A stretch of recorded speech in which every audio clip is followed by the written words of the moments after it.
മമലബാറിൽ കീർത്തി പേരുത്തോരെ, മമലബാറിൽ കീർത്തി പേരുത്തോരെ, മോയിൻകുട്ടി വൈദ്യരെന്ന നാമ, കവിയോർ മോയിൻകുട്ടി വൈദ്യരെന്ന നാമ.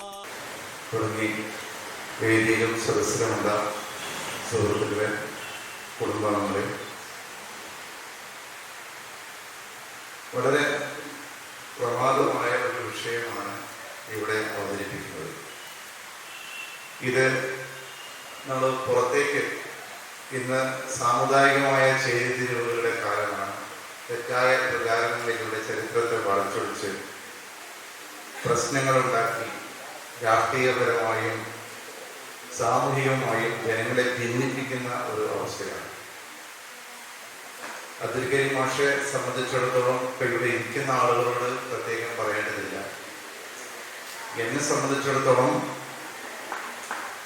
ചരിത്രപരമായി എന്തെങ്കിലും എനിക്കുണ്ടെങ്കിൽ അതിൻ്റെ അടിസ്ഥാനം അദ്ദേഹമാണ്. എൻ്റെ പുസ്തകത്തിലെ എൻ്റെ തിസിസുകളിലൊക്കെ എനിക്ക് ഏറ്റവും കൂടുതൽ മാർഗദർശനം നൽകിയത് മാപ്പിള ചരിത്രത്തെക്കുറിച്ച് പഠിക്കാൻ ആ രീതിയിലേക്ക് ചരിത്ര പഠനം തിരിച്ചുവിടാൻ തീർച്ചയായിട്ടും കരീം മാഷായിരുന്നു കാരണക്കാരൻ. അദ്ദേഹത്തിൻ്റെ ലൈബ്രറിയിൽ അദ്ദേഹവുമായുള്ള സംഭാഷണങ്ങളും പിന്നെ മകൻ അബ്ദുൽ സത്താറുമായിട്ടുള്ള ബന്ധവും വേറൊരു മകൻ ജബ്ബാറുമായിട്ടുള്ള ബന്ധങ്ങളൊക്കെ ഇപ്പോഴും ഞാൻ ഓർത്തെടുക്കുകയാണ്. അദ്ദേഹത്തിൻ്റെ വീട്ടിൽ, അദ്ദേഹത്തിൻ്റെ ലൈബ്രറിയിൽ അദ്ദേഹം കഴിയുകയും അദ്ദേഹവുമായി സംവദിക്കുകയും ചെയ്ത കാര്യങ്ങളാണ് യഥാർത്ഥത്തിൽ എൻ്റെ തിസിസ് എന്ന് പറയുന്നത്. എൻ്റെ മാത്രമല്ല, സത്താറിൻ്റെതായാലും ഒരുപാട് പേര് മാപ്പിളമാരെ കുറിച്ച് ആരൊക്കെ റിസർച്ച് ചെയ്യുന്നുണ്ടോ അവരൊന്നും കരീം മാഷെ പ്രതിപാദിക്കാതെ പോയിട്ടില്ല. കരീം മാഷയ്ക്ക് വലിയ ഡിഗ്രിയോ അദ്ദേഹത്തിൻ്റെ അങ്ങനെയുള്ള PhD ഒന്നും അല്ല. അതുകൊണ്ടല്ല അദ്ദേഹത്തെ അടക്കേണ്ടത്. 19 പുസ്തകം എഴുതി എന്നതുകൊണ്ടുമല്ല, മറിച്ച് അവഗണിക്കപ്പെട്ട ഒരു സമൂഹത്തിൻ്റെ സമുദായത്തിൻ്റെ ചരിത്രം പ്രാദേശികമായി അത് സംസ്കരിച്ചെടുക്കുന്നതിൽ അദ്ദേഹം വഹിച്ചിട്ടുണ്ട്. മുസ്ലിങ്ങൾക്കൊരു വിശ്വാസം ഉണ്ടായിരുന്നു, അറബിയിൽ അല്ലെങ്കിൽ അറബി മലയാളത്തിൽ എന്ത് കിട്ടിയാലും അവരത് ബഹുമാനപൂർവ്വം കത്തിച്ച് അതിന് ചാരം ആരും ചവിട്ടാതെ കിണറ്റിലേക്ക് എറിയുന്ന അതൊരു വലിയ കാര്യമായിട്ടാണ് അവർ കരുതിയിരുന്നത്. അങ്ങനെ നമ്മുടെ ചരിത്രത്തിൻ്റെ വലിയൊരു ഭാഗം കിണറ്റിലെത്തി. പക്ഷേ കരീം മാഷെ പോലുള്ളവർ ചരിത്രബോധത്തിലൂടെ വീണ്ടും കിണറ്റിലെറിയാതിരിക്കാൻ അതൊക്കെ ശേഖരിച്ചു കൊണ്ടുവന്ന് തൻ്റെ വീട്ടിൽ സൂക്ഷിച്ചു. അവിടെ നിന്ന് ഇങ്ങോട്ടാണ് യഥാർത്ഥത്തിൽ മാപ്പിളമാരുടെ ചരിത്രം വളർന്നു വരുന്നത്. പക്ഷേ അത് മറ്റുള്ളവരും കൂടി ഏറ്റെടുത്ത് അത് പുതിയ രീതിയിൽ ആവിഷ്കരിച്ചെടുക്കാൻ സാധിച്ചു. ഇന്ന് ഒരുപാട് ആളുകൾ പുറത്തു നിന്ന് ഇവിടെ വരുന്നുണ്ട്. അവരൊക്കെ കരീം മാഷുമായിട്ടുള്ള, പ്രത്യേകിച്ചും അവർ സാറിനായിട്ട് ബന്ധപ്പെട്ട് കരീം മാഷിലേക്ക് ബന്ധപ്പെടാനുള്ള ശ്രമം നടത്തുകയും അവരുടെയൊക്കെ ഗ്രന്ഥങ്ങളെ പഠന വിധേയമാക്കി ഇപ്പോഴും അത് മറ്റ് മേഖലകളിലേക്ക്, മറ്റ് ഭാഷകളിലേക്ക് തർജ്ജമ ചെയ്യപ്പെടുകയും ചെയ്യുന്നത്. പക്ഷെ നമുക്ക് ആർക്കും ആ ഒരു വലിയ മനുഷ്യൻ്റെ പ്രാധാന്യം വേണ്ടത്ര മനസ്സിലായിട്ടുണ്ടായിരിക്കില്ല. പക്ഷേ ഞാൻ പറയുന്നത് അദ്ദേഹത്തിൻ്റെ പുസ്തകങ്ങളും അദ്ദേഹത്തിൻ്റെ ഗ്രന്ഥങ്ങളും അദ്ദേഹം ശേഖരിച്ച കാര്യങ്ങളും അദ്ദേഹത്തിൻ്റെ കയ്യിൽ മാത്രമേ ഉള്ളൂ എന്നുള്ളതാണ്. അതിൻ്റെ ഫോട്ടോ കോപ്പികളൊക്കെ ആയിട്ടാണ് ഇവിടെയും അവിടെയും ഒക്കെ ആയിട്ട് സൂക്ഷിക്കപ്പെടുന്നത്. അല്ലാതെ അതിൻ്റെ ഒറിജിനൽ പലതും നശിക്കുന്നതിന് മുമ്പ് അദ്ദേഹം പോയി ശേഖരിച്ച് എത്രയോ കാലങ്ങൾ അദ്ദേഹം സഞ്ചരിച്ച കഥയൊക്കെ ജീവിതകാലത്ത് അദ്ദേഹം പറയുന്നുണ്ട്. ഇപ്പോൾ ആ കൊണ്ടുവന്ന സംഗതികൾ സൂക്ഷിച്ചു വെക്കേണ്ട ഉത്തരവാദിത്വമേ സത്താർ മാഷെ പോലുള്ളവർക്കുള്ളൂ. പക്ഷെ അദ്ദേഹം ചെയ്ത സേവനങ്ങൾ അത്രക്കുമായിരുന്നു. തൻ്റെ വരുമാനം മുഴുവനും അദ്ദേഹം ഇത്തരം ഗ്രന്ഥങ്ങളും കൈയെഴുത്ത് കൃതികളും ശേഖരിക്കുന്നതിന് വേണ്ടിയാണ് ചിലവാക്കിയത്. പലതും മലയാളത്തിലേക്ക് തർജ്ജമ ചെയ്തു. അന്നുള്ള സൗകര്യങ്ങളെ കുറിച്ച് അറിയാം. ഒക്കെ കോപ്പി എഴുതി ഉണ്ടാക്കണം. വലിയ വലിയ പുസ്തകങ്ങൾ, നോട്ട് പുസ്തകങ്ങളിലേക്ക് കോപ്പി എഴുതി പകർത്തി വരെ അദ്ദേഹം സൂക്ഷിച്ചു. കൈയെഴുത്തുകളിലൂടെ സൂക്ഷിച്ചു. അദ്ദേഹം മാത്രമല്ല, അദ്ദേഹത്തിൻ്റെ കുടുംബം, അദ്ദേഹത്തിൻ്റെ പൂർവികന്മാരും വലിയ മഹാപണ്ഡിതന്മാരായിരുന്നു. പണ്ഡിത രംഗത്ത് വളരെ പേര് കേട്ട വീരാകുട്ടി മുസ്ലിയാർ തുടങ്ങിയിട്ടുള്ള ഒരുപാട് ആളുകൾ ആ കുടുംബത്തിൽ ഉണ്ടായിരുന്നു. അവരൊക്കെ ചെയ്ത സേവനത്തിൻ്റെ ഒരു സഫലതയിലൂടെ അതിൻ്റെ അനന്തരഗാമിയായിട്ടാണ് കരീമാഷ് വരുന്നത്. കരീമാഷിൻ്റെ അനന്തരഗാമിത്വം അത് സത്താർ മാഷിലൂടെ പുതിയ തലമുറയിലേക്ക് വരും എന്ന പ്രതീക്ഷയാണ് നമുക്കൊക്കെ ഉള്ളത്. അതുകൊണ്ട് തന്നെ ഈ ഒരു സ്മാരക പ്രഭാഷണത്തിൽ പ്രത്യേകമായും വിഷയീഭവിച്ചിരിക്കുന്നത് സാമുദായിക മതസമുദായങ്ങളുടെ ചരിത്രം എങ്ങനെയാണ് സൂക്ഷിക്കേണ്ടത്, അതിനെങ്ങനെയാണ് വ്യാഖ്യാനിക്കേണ്ടത് എന്നതിലേക്കുള്ള ശാസ്ത്രീയമായ ഒരു വിരൽ ചൂണ്ടലാണ് ഡോക്ടർ കെ എൻ ഗണേഷിൻ്റെ ഈ സെമിനാറിലെ വിഷയം. അദ്ദേഹത്തെ ഞാൻ കൂടുതൽ പരിചയപ്പെടുത്തേണ്ട ഒരു ആവശ്യവുമില്ല. ശാസ്ത്രീയ ചരിത്ര പഠന രംഗത്ത് അദ്ദേഹം എക്കാലവും നിറഞ്ഞു നിൽക്കുന്ന വ്യക്തിയാണ്. യൂണിവേഴ്സിറ്റിയിലായിരുന്നു അദ്ദേഹം അവിടുന്ന് റിട്ടയർ ചെയ്ത് അതിനുശേഷം EMS പഠന രംഗത്തും അതുപോലെ മറ്റ് ശാസ്ത്രീയ ചരിത്ര പഠന രംഗത്തും ഒക്കെ സംഭാവനകൾ അർപ്പിച്ചുകൊണ്ടിരിക്കുന്ന ഒരു വ്യക്തിയാണ്. ഞങ്ങൾക്കൊക്കെ അദ്ദേഹത്തിൻ്റെ പുതിയ വീക്ഷണങ്ങൾ വളരെയധികം ഞങ്ങൾക്ക് പ്രചോദനമാണ്. ഒരുപാട് സ്റ്റുഡൻസ് ഇപ്പോഴും അദ്ദേഹത്തിൻ്റെ മേൽനോട്ടത്തിൽ അല്ലെങ്കിൽ അദ്ദേഹത്തിൻ്റെ ശിക്ഷണത്തിൽ അല്ലെങ്കിൽ അദ്ദേഹത്തിൻ്റെ ഉപദേശത്തിൽ ഇപ്പോഴും റിസർച്ച് ചെയ്തുകൊണ്ടിരിക്കുകയാണ്. അദ്ദേഹത്തെ പോലുള്ള ഒരാളെ നമുക്ക് കിട്ടിയത് നമുക്ക് വളരെ സന്തോഷമാണ്. അദ്ദേഹത്തെ ഞാൻ ഹാർദവമായി സ്വാഗതം ചെയ്യുന്നു. അതുപോലെ നമ്മുടെ സ്ഥാപനത്തിൻ്റെ ചെയർമാൻ ഹംസക്കെ ഞാൻ പരിചയപ്പെടുത്തുന്നൊന്നുമില്ല, ഹാർദവമായി ഞാൻ സ്വാഗതം ചെയ്യുകയാണ്. അതോടൊപ്പം ഇവിടെ വന്നിരിക്കുന്ന അദ്ദേഹത്തിൻ്റെ കുടുംബാംഗങ്ങൾ, അതുപോലെ ഈ അദ്ദേഹവുമായിട്ട് ബന്ധപ്പെട്ട ആളുകൾ, ഈ വിഷയത്തെക്കുറിച്ച് താല്പര്യമുള്ള ആളുകൾ എല്ലാവരെയും ക്ഷണിച്ചിട്ടുണ്ട്. എല്ലാവരെയും അക്കാഡമിക്ക് വേണ്ടി സ്വാഗതം ചെയ്തുകൊണ്ട് നടത്തുന്നു. അധ്യക്ഷ പ്രസംഗത്തിന് വേണ്ടി ഒബ്സർവേഷൻസ്.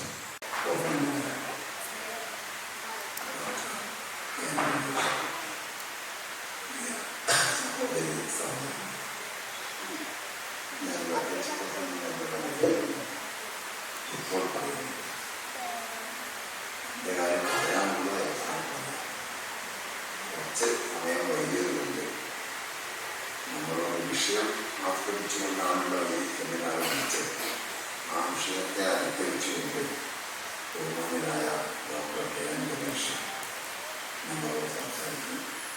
ചരിത്ര രചനയും മത സമുദായങ്ങളും വളരെ പ്രധാനപ്പെട്ടതും വേണ്ടി വന്നാൽ തർക്കമുണ്ടാക്കാൻ പറ്റിയതുമായ ഒരു വിഷയമാണ് ഇന്ത്യയിലുള്ളത്. എങ്കിലും ചരിത്ര വിദ്യാർത്ഥികൾ വളരെ സൂക്ഷിച്ചാണ് ഈ കാലഘട്ടത്തിൽ ഇത്തരം കാര്യങ്ങളൊക്കെ പറയാം. ഞാനും സൂക്ഷിച്ച കഴിയുന്നത് ഗണേഷ് സാറിൻ്റെ അവതരണം കേട്ട് നമ്മൾ അതിൽ ഉൾക്കൊള്ളാൻ കഴിയുന്ന കാര്യങ്ങൾ മനസ്സിലാക്കണം. ചരിത്രപരമായ പശ്ചാത്തലത്തിൽ മത സംഘടന സമുദായങ്ങൾ ഒരുപാട് അനുഭവത്തിൽ നിന്ന് നമുക്ക് കേൾക്കാനും കാണാനുമുണ്ട്. ശരിയായ സംഭവങ്ങൾ പലരും പോയിട്ടുണ്ട്, ശരിയല്ലാത്തത് പലരും പറഞ്ഞിട്ടുണ്ട്. എല്ലാം കൂടിക്കുറഞ്ഞാണ് ചരിത്രം മുന്നിൽ. അതുകൊണ്ട് ഞാൻ വിഷയം അവതരിപ്പിക്കാൻ ബഹുമാന്യനായ കെ എൻ ഗണേഷ് സാറിനെ ക്ഷണിക്കുന്നു.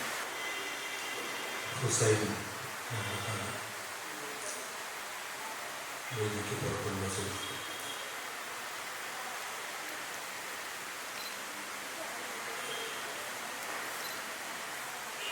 എനിക്ക് മുഹമ്മദ് അബ്ദുൽ കരീമിൻ്റെ സ്മാരകം എന്നുള്ള നിലയിൽ നടത്തുന്ന ഈ ഒരു ചടങ്ങ് അദ്ദേഹത്തിൻ്റെ ചരിത്രരചനയ്ക്കുള്ള ഒരു സ്മാരകം കൂടിയാണ് എന്നാണ്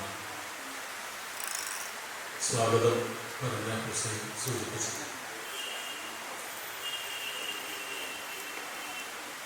ഞാൻ അദ്ദേഹവുമായിട്ട് സംസാരിച്ചിട്ടുള്ള 1-2 തവണ വിശദമായി സംസാരിക്കാനിടയായിട്ടുണ്ട്. ആ സമയത്തെല്ലാം അദ്ദേഹം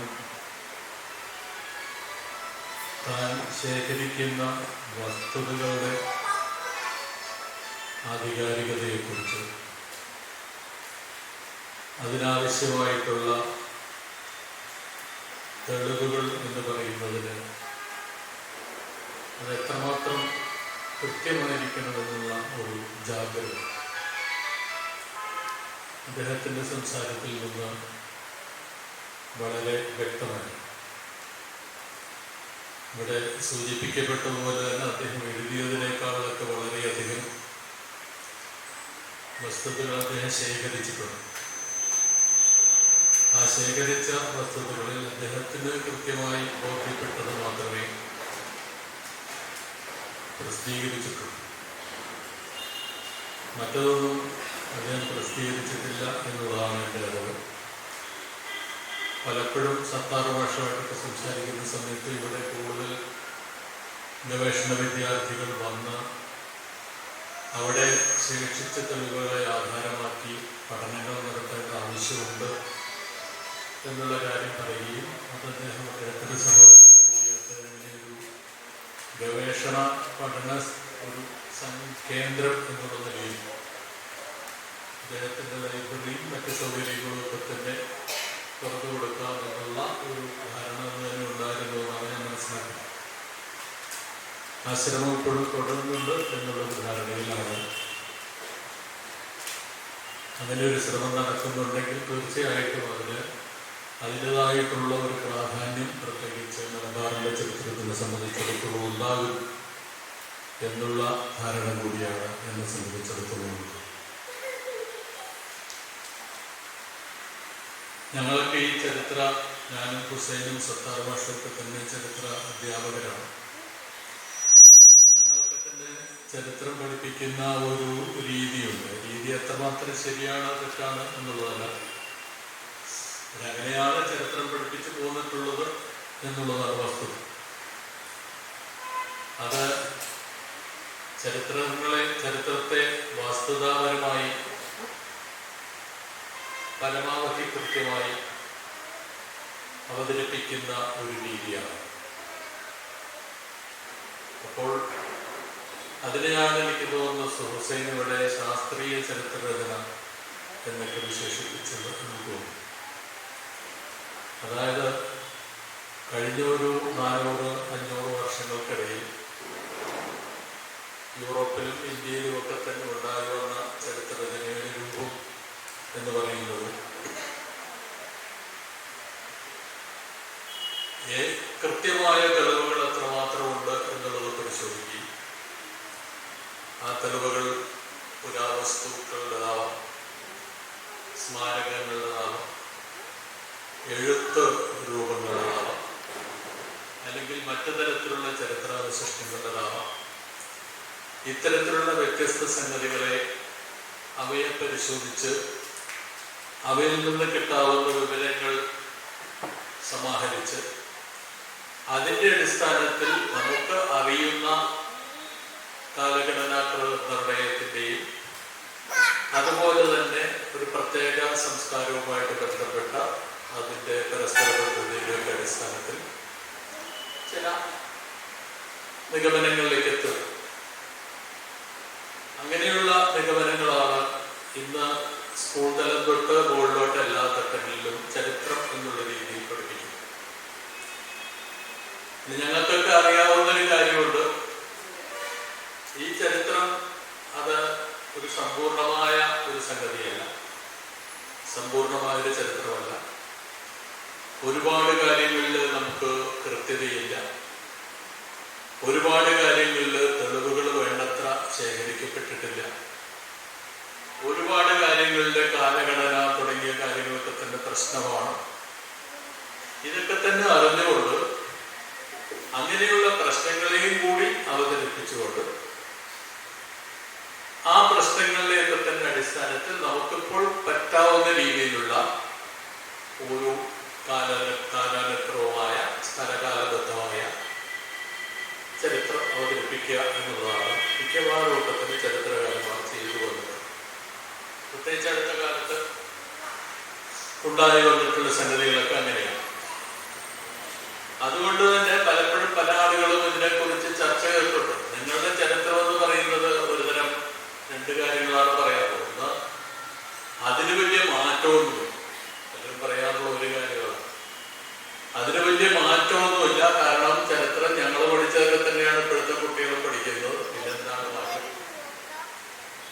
ഞങ്ങൾ പഠിച്ചതും ഇപ്പോഴത്തെ കുട്ടികൾ പഠിപ്പിക്കുന്നത്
അപ്പൊ ഈ സംഭവ പരമ്പരകളാണ് യുദ്ധങ്ങൾ, രാജാക്കന്മാർ, ചക്രവർത്തിമാർ, അക്രമങ്ങൾ, ഇതൊക്കെയാണ് ചരിത്രം. ഈ ചരിത്രം പഠിച്ചിട്ടുണ്ടാകാം. അതുകൊണ്ട് ചിലർ ചോദിക്കുന്നത് പോലെ സമൂഹത്തിന് എന്താ പ്രയോജനം, അല്ലെങ്കിൽ സമൂഹത്തിന് എന്തെന്ത് നേട്ടമാണ് നമ്മളുടെ പഴയകാലത്തെ അക്രമങ്ങളും യുദ്ധങ്ങളും സാമ്രാജ്യങ്ങളും ആളുകളുടെ അടിച്ചമർത്തലുകളും ഒക്കെ തന്നെ പറഞ്ഞത് കൊണ്ടുണ്ടാവുന്നു. അതുകൊണ്ട് ഇതിൻ്റെ ആവശ്യം എന്നുള്ള നിലപാട് പലരെ സംബന്ധിച്ചിടത്തോളം. പക്ഷേ അത് ചരിത്രത്തിന്റെ ഒരു പ്രശ്നമാണ്. നമ്മളിപ്പോ സയൻസിനെ കുറിച്ച് പറയുമ്പോൾ പലപ്പോഴും അത് പറയാറില്ല എന്നുള്ള ശ്രദ്ധയാണ്. കാരണം സയൻസ്, ശാസ്ത്രം എന്ന് പറയുന്ന സയൻസാണ്. സയൻസ് ഇങ്ങനെ തന്നെയാണ് പഠിക്കുന്നത്. സയൻസിന്റെ പഠനവും അപൂർണമാണ്. സയൻസ് പ്രപഞ്ചത്തെക്കുറിച്ചും ജീവജാലങ്ങളെ കുറിച്ചും മനുഷ്യനെ കുറിച്ച് പോലും പൂർണ്ണമായിട്ടുള്ള ഒരു നിഗമനങ്ങളിൽ, അറിവ് രൂപങ്ങളിൽ എത്തിയിട്ടില്ല. എത്തിവരുക്കൊണ്ടേയിരിക്കുന്നുള്ളൂ എന്നുള്ളത് ശരിയായിരിക്കാം, പക്ഷെ എത്തിയിട്ടില്ല എന്നുള്ള വസ്തുത മാത്രം. അപ്പോൾ ചരിത്രം ഇന്ന് നേരിടുന്ന പ്രതിസന്ധി ചരിത്രത്തിന്റെ പ്രതിസന്ധിയല്ല, സയൻസിന്റെ പോലും പ്രതിസന്ധിയല്ല, അത് അറിവിന്റെ പ്രതിസന്ധി. അറിവ് എന്ന് പറയുന്നത് എപ്പോഴും ഉണ്ടായിക്കൊണ്ടിരിക്കുന്ന ഒന്നാണ്. അത് കൂടുതൽ കൂടുതൽ കൂട്ടിച്ചേർക്കപ്പെടുന്ന ഒന്നാണ്. അത് വളർന്നു വലുതായിക്കൊണ്ടിരിക്കുന്ന ഒന്നാണ്. ഒരുപക്ഷെ അങ്ങനെ ഒരു പൂർണ്ണമായിട്ടുള്ള അറിവ് എപ്പോൾ കിട്ടും, എന്ന് കിട്ടും എന്നൊന്നും ആർക്കും പറയാൻ കഴിയുന്ന ഒരവസ്ഥയില്ല. അതുകൊണ്ട് തന്നെയാണ് ഞങ്ങളൊക്കെ സ്ഥിരം പറയാറുള്ളത്, ഞങ്ങൾ ചരിത്ര അന്വേഷണത്തെയൊക്കെ തന്നെ പ്രോത്സാഹിപ്പിക്കും. കരീം മാഷിന്റെ പുസ്തകങ്ങൾ മാത്രമാണ് ചരിത്രത്തിന്റെ ആധികാരിക ഗ്രന്ഥങ്ങൾ. മാപ്പിള ചരിത്രത്തിന്റെ അവസാനത്തെ വാക്ക് കരീം മാഷാണെന്ന് ആരും പറയും. കരീം മാഷ് നൽകിയ സംഭാവനകളെ കുറിച്ച് നമ്മൾ പറയും. എന്നിട്ട് പറയും ഇത് മുന്നോട്ട് കൊണ്ടുപോകേണ്ടതാണ്, ഇനിയും കൂടുതൽ ആളുകൾ പഠിക്കേണ്ടതാണ്, ഇനിയും വായിച്ചെടുക്കേണ്ടതാണ്, ഇനിയും ഒരുപാട് കാര്യങ്ങൾ നമുക്കറിയില്ല. അവിടെയാണ് ഇനി പറയാൻ പോകുന്ന മറ്റൊരു തരത്തിലുള്ള ചരിത്രരചനയിലേക്ക് നമുക്ക് കടക്കേണ്ടി വരും. അപ്പോൾ ഞാനീ പറഞ്ഞു വന്നത് സയൻസിന്റെ ആയാലും ഞങ്ങൾ പലരും പറയാൻ ശ്രമിക്കുന്ന ചരിത്രത്തിൻ്റെതായാലും ഒക്കെ തന്നെ ഒരു പരിമിതിയും അതിൻ്റെ ഒരു ഗുണവുമായിട്ട് ഞങ്ങൾ കാണുന്നത് അറിവ് എന്ന് പറയുന്നത് പൂർണ്ണമല്ല എന്നുള്ളതും, ഞങ്ങൾ പറയുന്ന കാര്യങ്ങളെല്ലാം ഒരുപക്ഷെ ചില അസത്യങ്ങൾ ഇതിൻ്റെ അകത്തുണ്ടാവാം എന്നുള്ളതും, അത് പൂർത്തിയാക്കേണ്ടുന്ന, അത് കൃത്യമാക്കേണ്ടുന്ന, കൂടുതൽ മെച്ചപ്പെടുത്തേണ്ടുന്ന ചുമതല ഭാവി തലമുറയ്ക്കാണ് എന്നുള്ളതും നമ്മൾ അംഗീകരിക്കും. അപ്പോൾ ആ അംഗീകാരമാണ് ചരിത്രരചനയില് പലരും ചരിത്രരചനയിലേക്ക് കടന്നു വരുന്നതും. ചരിത്രരചന എന്ന് പറയുന്നത് കുറച്ചുപേരെ സംബന്ധിച്ചിടത്തോളം കേരളത്തിൽ അവരുടെ എണ്ണം കുറഞ്ഞുകൊണ്ടിരിക്കുകയാണ്, നമുക്കറിയാം. ഇന്ന് ഉദാഹരണത്തിന് +2 സ്റ്റേജില് ചരിത്രം പഠിക്കുന്നവരുടെ എണ്ണം എന്ന് പറയുന്നത് വളരെ കുറവാണ്, വളരെ എണ്ണം കുറവാണ്. ഇന്നലെ ഒരു ചരിത്ര വിദ്യാർത്ഥിയെ ഞാൻ കണ്ടപ്പോൾ അയാൾ പറഞ്ഞത് എൻ്റെ സ്കൂളും അങ്ങനെ 1-2 സ്കൂളുകൾ ഒഴിച്ച് ബാക്കിയുള്ളടത്തും ചരിത്രം പഠിപ്പിക്കാറില്ല, അവിടെയൊക്കെ കോമേഴ്സാണ് പഠിപ്പിക്കുന്നതെന്നാണ്.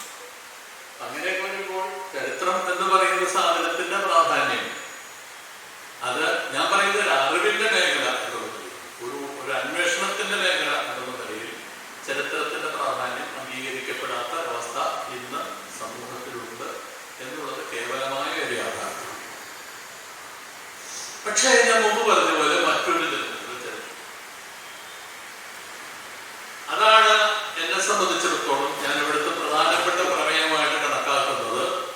അതിനെ ഞങ്ങൾ പറയുന്നതല്ല, യഥാർത്ഥത്തിൽ ഒരുപക്ഷെ പൊതുസമൂഹം ചരിത്രമായിട്ട് കണക്കാക്കും. ഞങ്ങൾ പറയുന്നത് കുറെ വസ്തുതകളാണ്. ഒരുപക്ഷെ ചില നെറ്റ് പരീക്ഷയ്ക്കോ അല്ലെങ്കിൽ PSC പരീക്ഷയ്ക്കൊക്കെ തന്നെ കാണാപ്പടം പഠിക്കേണ്ട കുറെ വിവരങ്ങളാണ്. പക്ഷെ മറ്റേ ചരിത്രം അതല്ല. മറ്റേ ചരിത്രം ഞാനിത് പറയാൻ പോകുന്ന ചരിത്രം അതല്ല. അത് കാണാപ്പടം പഠിക്കേണ്ടതല്ല, അത് വിവരങ്ങളല്ല, അത് കേവലമായ വസ്തുതകളല്ല, അത് ഒരു ജീവിതത്തിന്റെ പാതയാണ്, ഒരു വേ ഓഫ് ലൈഫ്, ഒരു ജീവിത പാതയാണ്.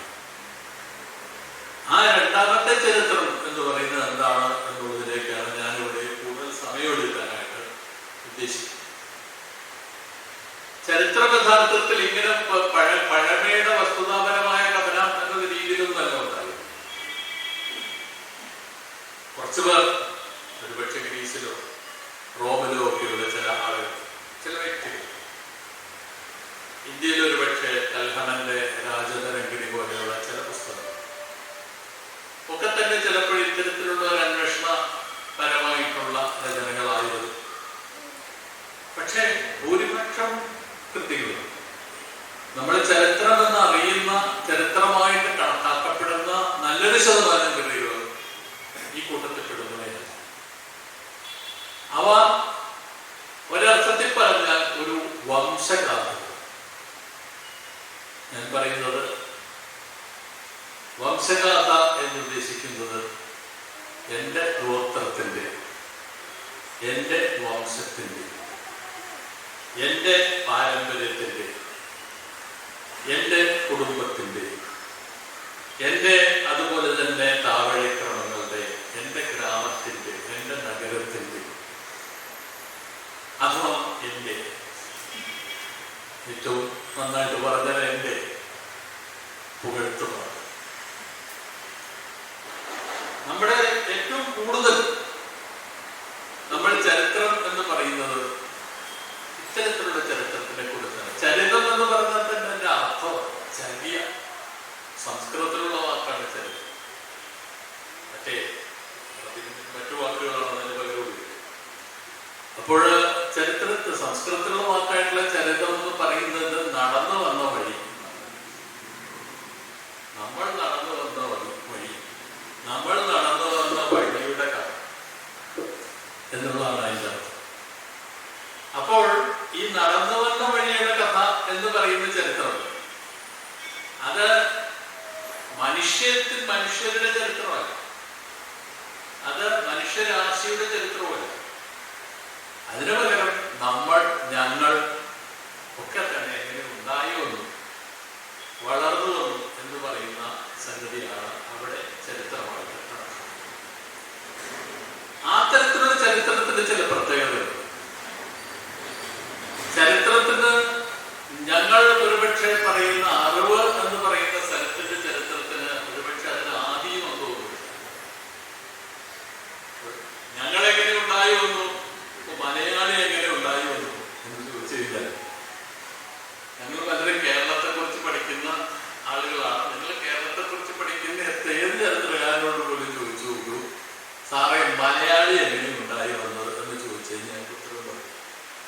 അയാൾ പറയാൻ കൂടുതൽ പഠിക്കുന്ന അയാൾ ഒരിക്കലും അതിന് ഉത്തരം പറയാം. മലയാളി എങ്ങനെ ഉണ്ടായി വന്നു എന്ന് അയാൾ പറയും.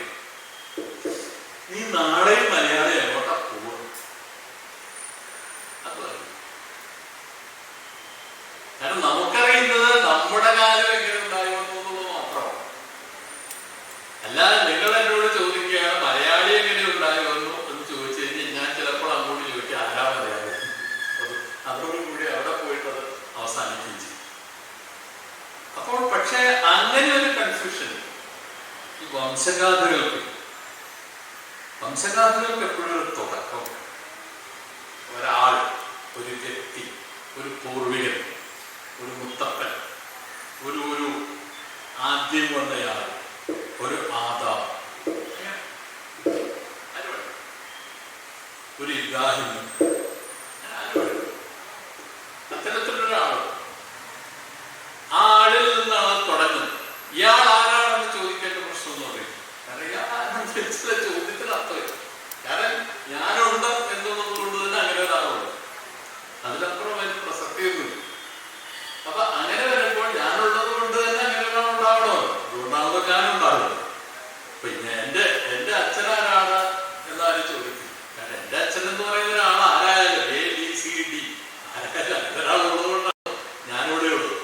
അപ്പൊ അതുകൊണ്ട് അത് ഒരിക്കലും ഇത് ചോദിക്കപ്പെടാൻ അർഹതയില്ലാത്ത സംഗതി.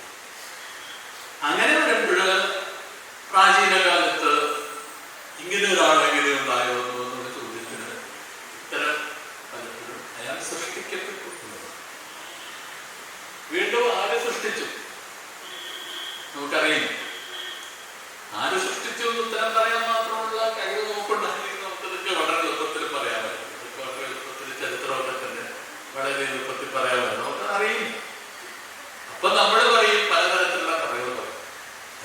സൃഷ്ടികർത്താവുണ്ടായിരുന്നു എന്ന് പറയും.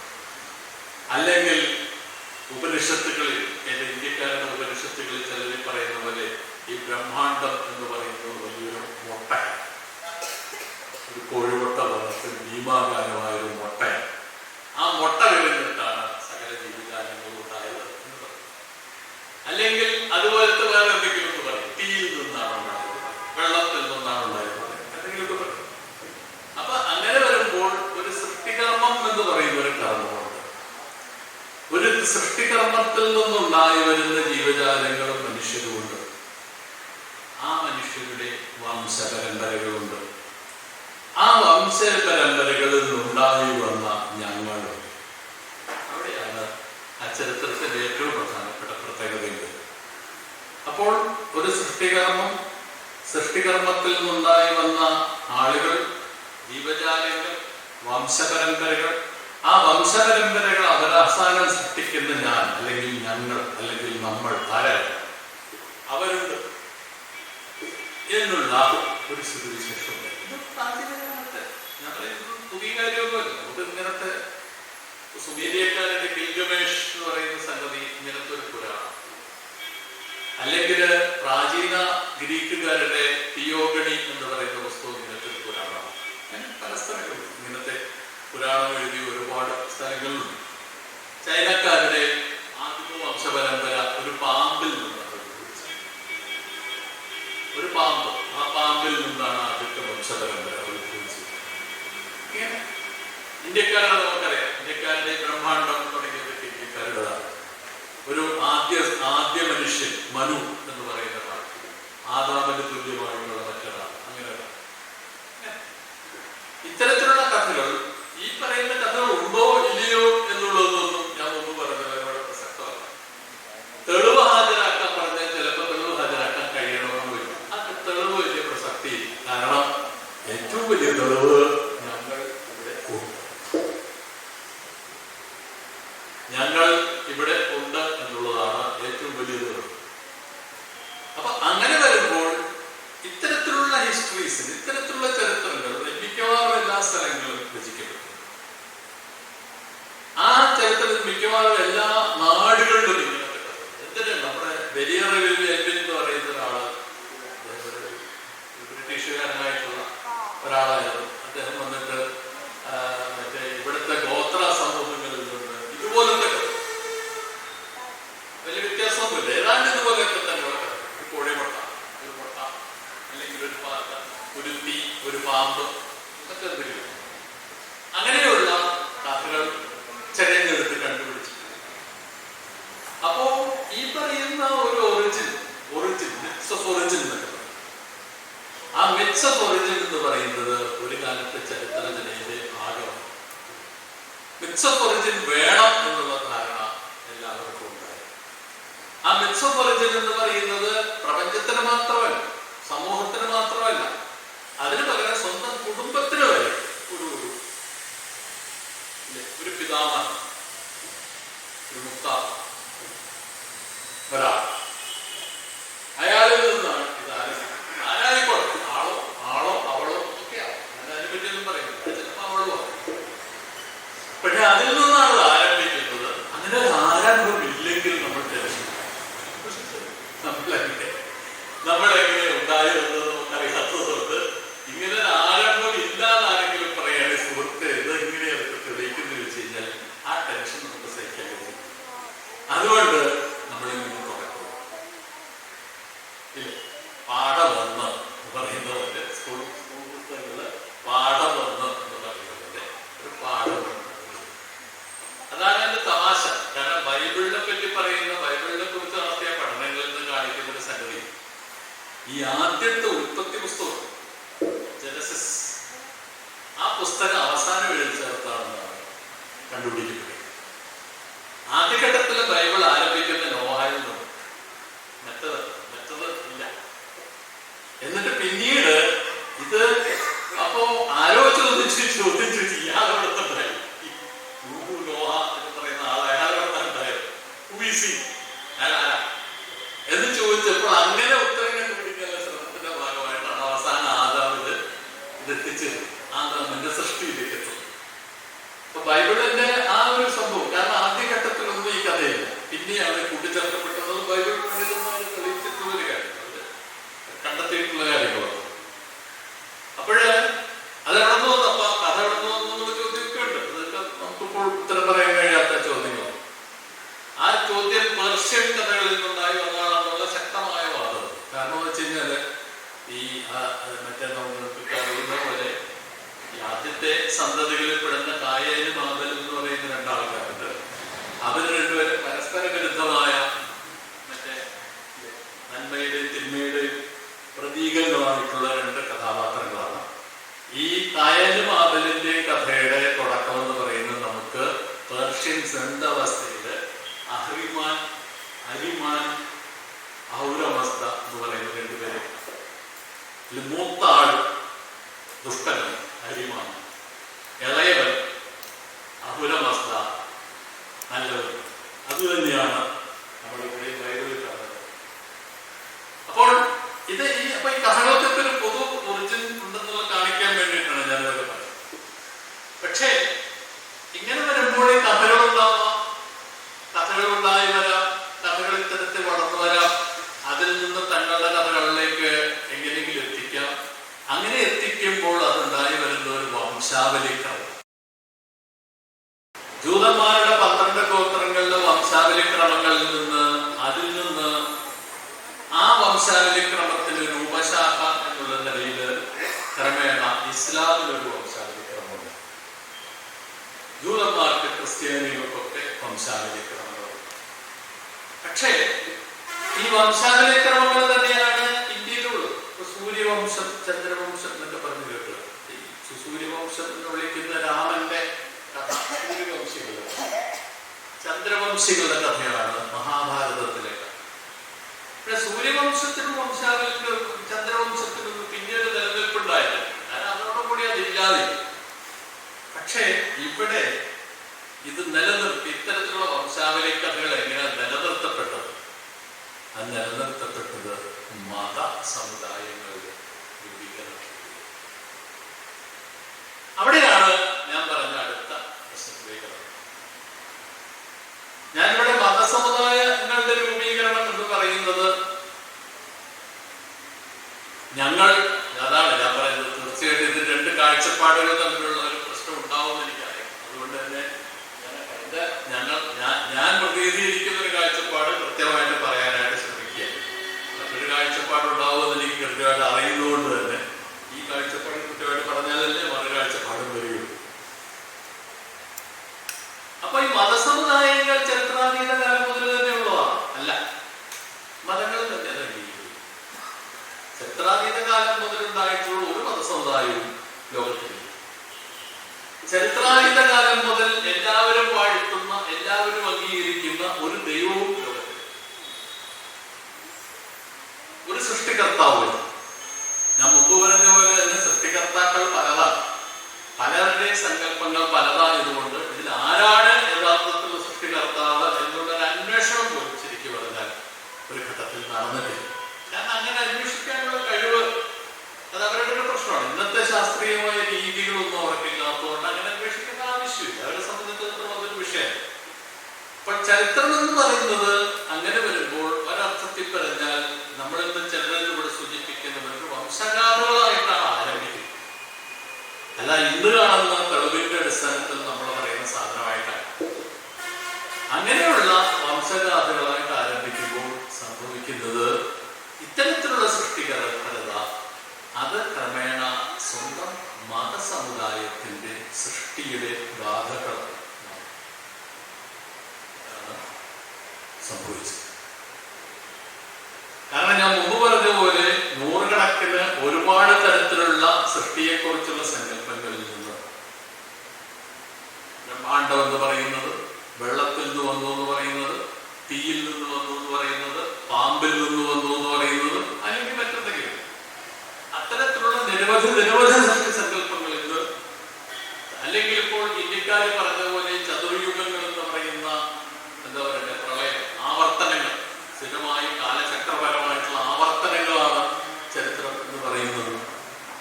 അതിൽ നിന്ന് തിരഞ്ഞെടുക്കപ്പെട്ട് ഒന്നോ രണ്ടോ എണ്ണമാണ് സാർവലൗകിക ചരിത്രങ്ങൾ. അതായത് മറ്റെല്ലാം ഗോത്രഗാഥകളായിരിക്കെ ഇവ മാത്രമാണ് സാർവലൗകിക ചരിത്രങ്ങൾ, യൂണിവേഴ്സൽ ഹിസ്റ്ററീസ് എന്നുള്ള പേരിൽ ലോകത്തിൽ അംഗീകരിക്കപ്പെടുന്നത്. അതിൽ ഏറ്റവും ശക്തമായ യൂണിവേഴ്സൽ ഹിസ്റ്ററിയാണ്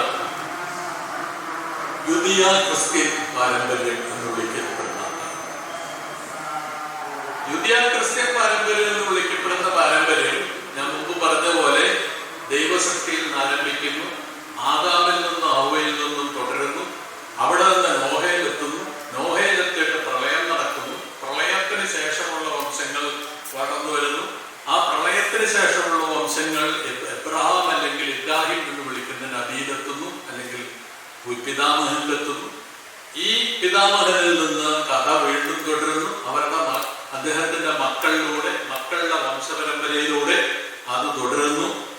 അത് അവസാനം എത്തിച്ചേർന്ന് പ്രവാചകന്മാരിലെത്തുന്നു, അന്തിമ പ്രവാചകനിലെത്തുന്നു. അന്തിമ പ്രവാചകൻ സൃഷ്ടിക്കുന്ന വ്യത്യസ്ത തരത്തിലുള്ള ഒരു രാജവംശ പരമ്പരയിലേക്ക് എത്തുന്നു, മതസംവിധാനങ്ങളിലേക്ക് എത്തുന്നു. ആ മതസംവിധാനങ്ങളുടെ തുടർച്ചയുടെ ഭാഗമായിട്ട് വരുന്ന നമ്മളിൽ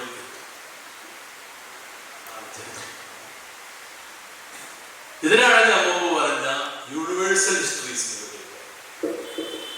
അപ്പോൾ ഈ യൂണിവേഴ്സൽ ഹിസ്റ്ററീസിൽ നമ്മളിപ്പോൾ ഒരുപാട് മധ്യകാലഘട്ടത്തിൽ, ഉദാഹരണത്തിന് അറബിക് ഇസ്ലാമിക് ഹിസ്റ്റോറിയോഗ്രഫി എന്ന് പറയുന്ന ചരിത്രരചനാ പാരമ്പര്യം, ഹിന്ദുക്കൾ എന്ന് വിളിക്കപ്പെടുന്നവരുടെ ചരിത്രരചനാ പാരമ്പര്യങ്ങളിൽ, ക്രിസ്ത്യാനികൾ എന്ന് വിളിക്കുന്നവരുടെ ചരിത്രരചനാ പാരമ്പര്യങ്ങൾ, അവരുടെ എല്ലാം പേരുകളൊന്നും പറഞ്ഞു നിങ്ങളെ ബുദ്ധിമുട്ടിക്കുന്നില്ല. കാരണം അത് ആവശ്യമില്ലാത്ത ഒരുപാട് പേരുകൾ ഞാനിവിടെ പറയേണ്ടി വരും, അത് കാര്യമില്ല.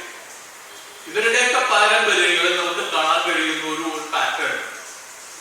പാറ്റേൺ എന്ന് പറയുന്നത്, ആദ്യത്തെ ഭാഗം ഈ സാർവലൗകിക ചരിത്രം, സൃഷ്ടികർമ്മം മുതൽ അന്ത്യപ്രവാചകൻ വരെ, അല്ലെങ്കിൽ ഞങ്ങൾ അംഗീകരിക്കുന്ന അന്ത്യപ്രവാചകൻ വരെ, അംഗീകരിക്കുന്ന അന്ത്യപ്രവാചകൻ വരെ.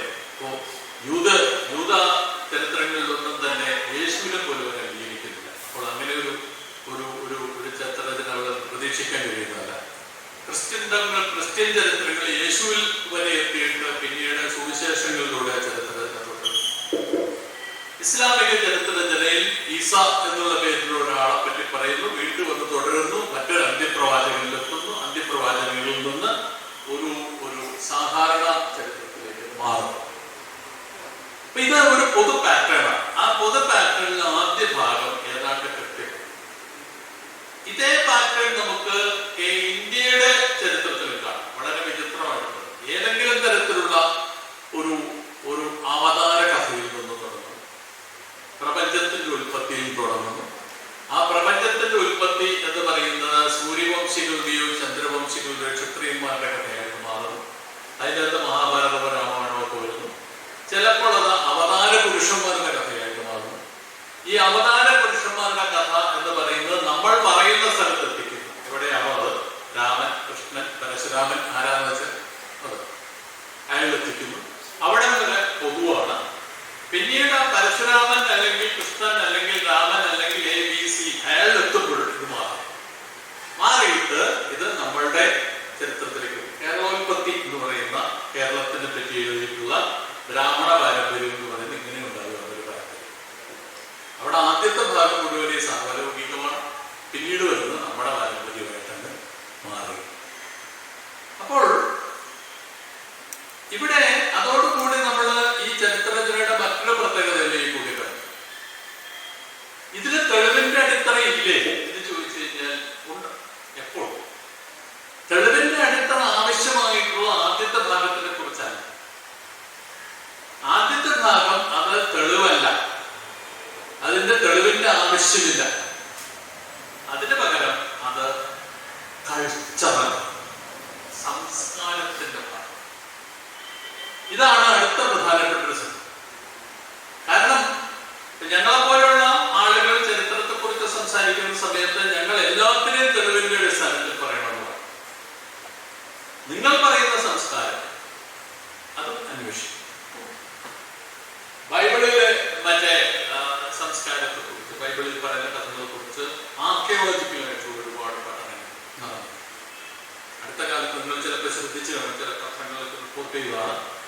യേശുവിന് Jesus, Judas the son of Jesus എന്ന് വിളിക്കുന്ന ഒരു ക്രിപ്റ്റ്, ഒരു ശവകുടിയെ അല്ല മറ്റേ ടെലവീവിന്റെ അടുത്ത് കണ്ടുപിടിക്കും.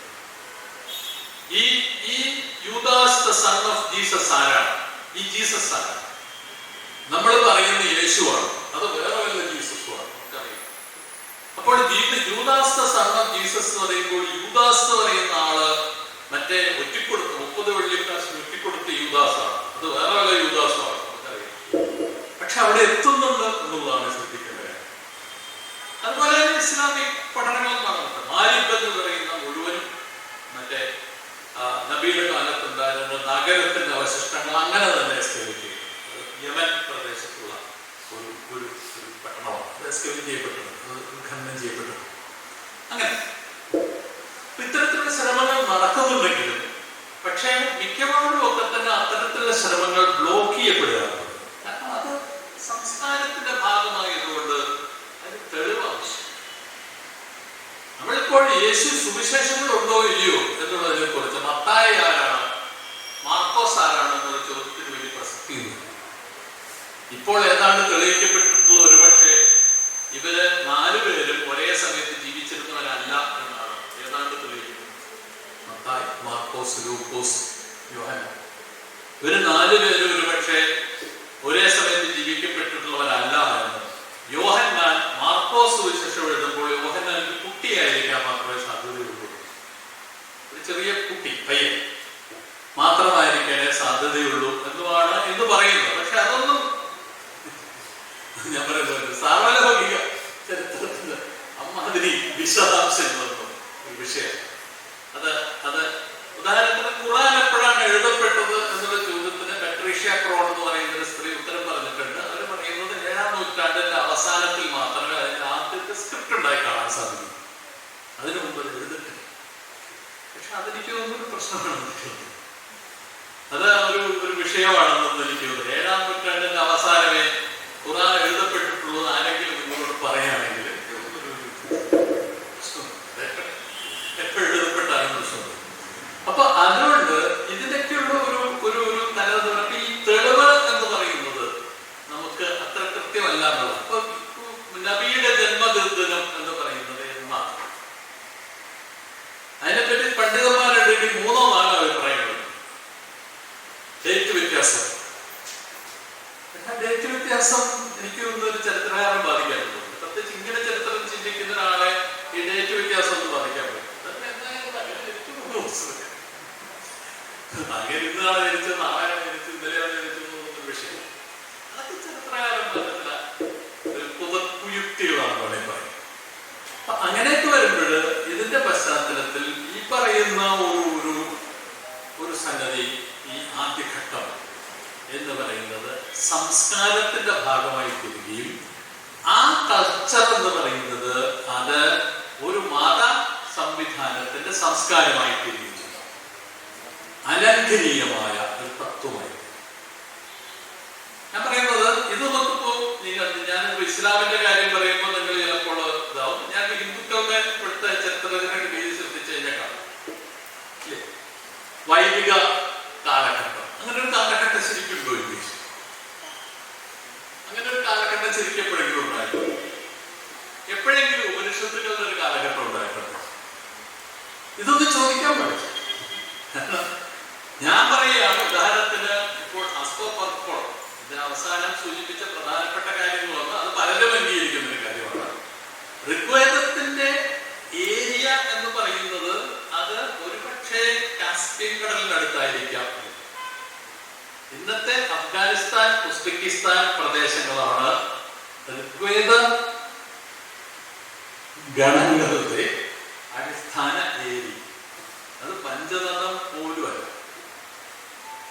എന്ന് വാദിക്കപ്പെട്ടു. ശക്തമായ വാദം. ഒരുപാട് തെളിവുകളുണ്ട്, ഒരുപാട് തെളിവുകളാണ് അതിനനുകൂലമായിട്ട് വന്നത്.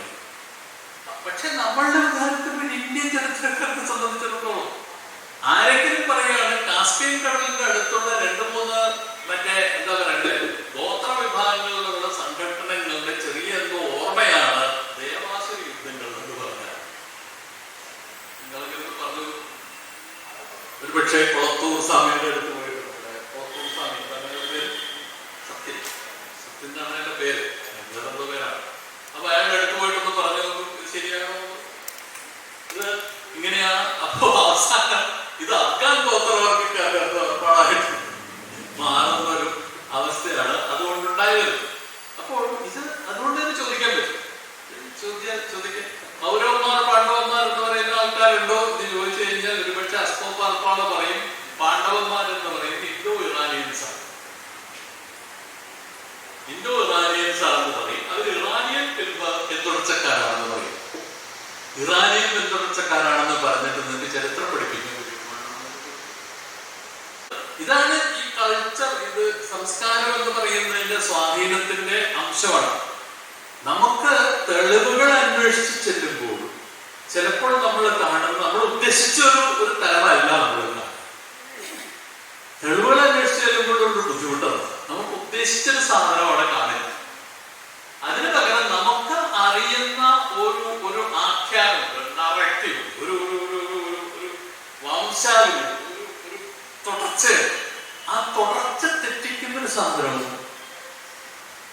ഒരു മതസമുദായത്തിന് അംഗീകരിക്കാൻ കഴിയും.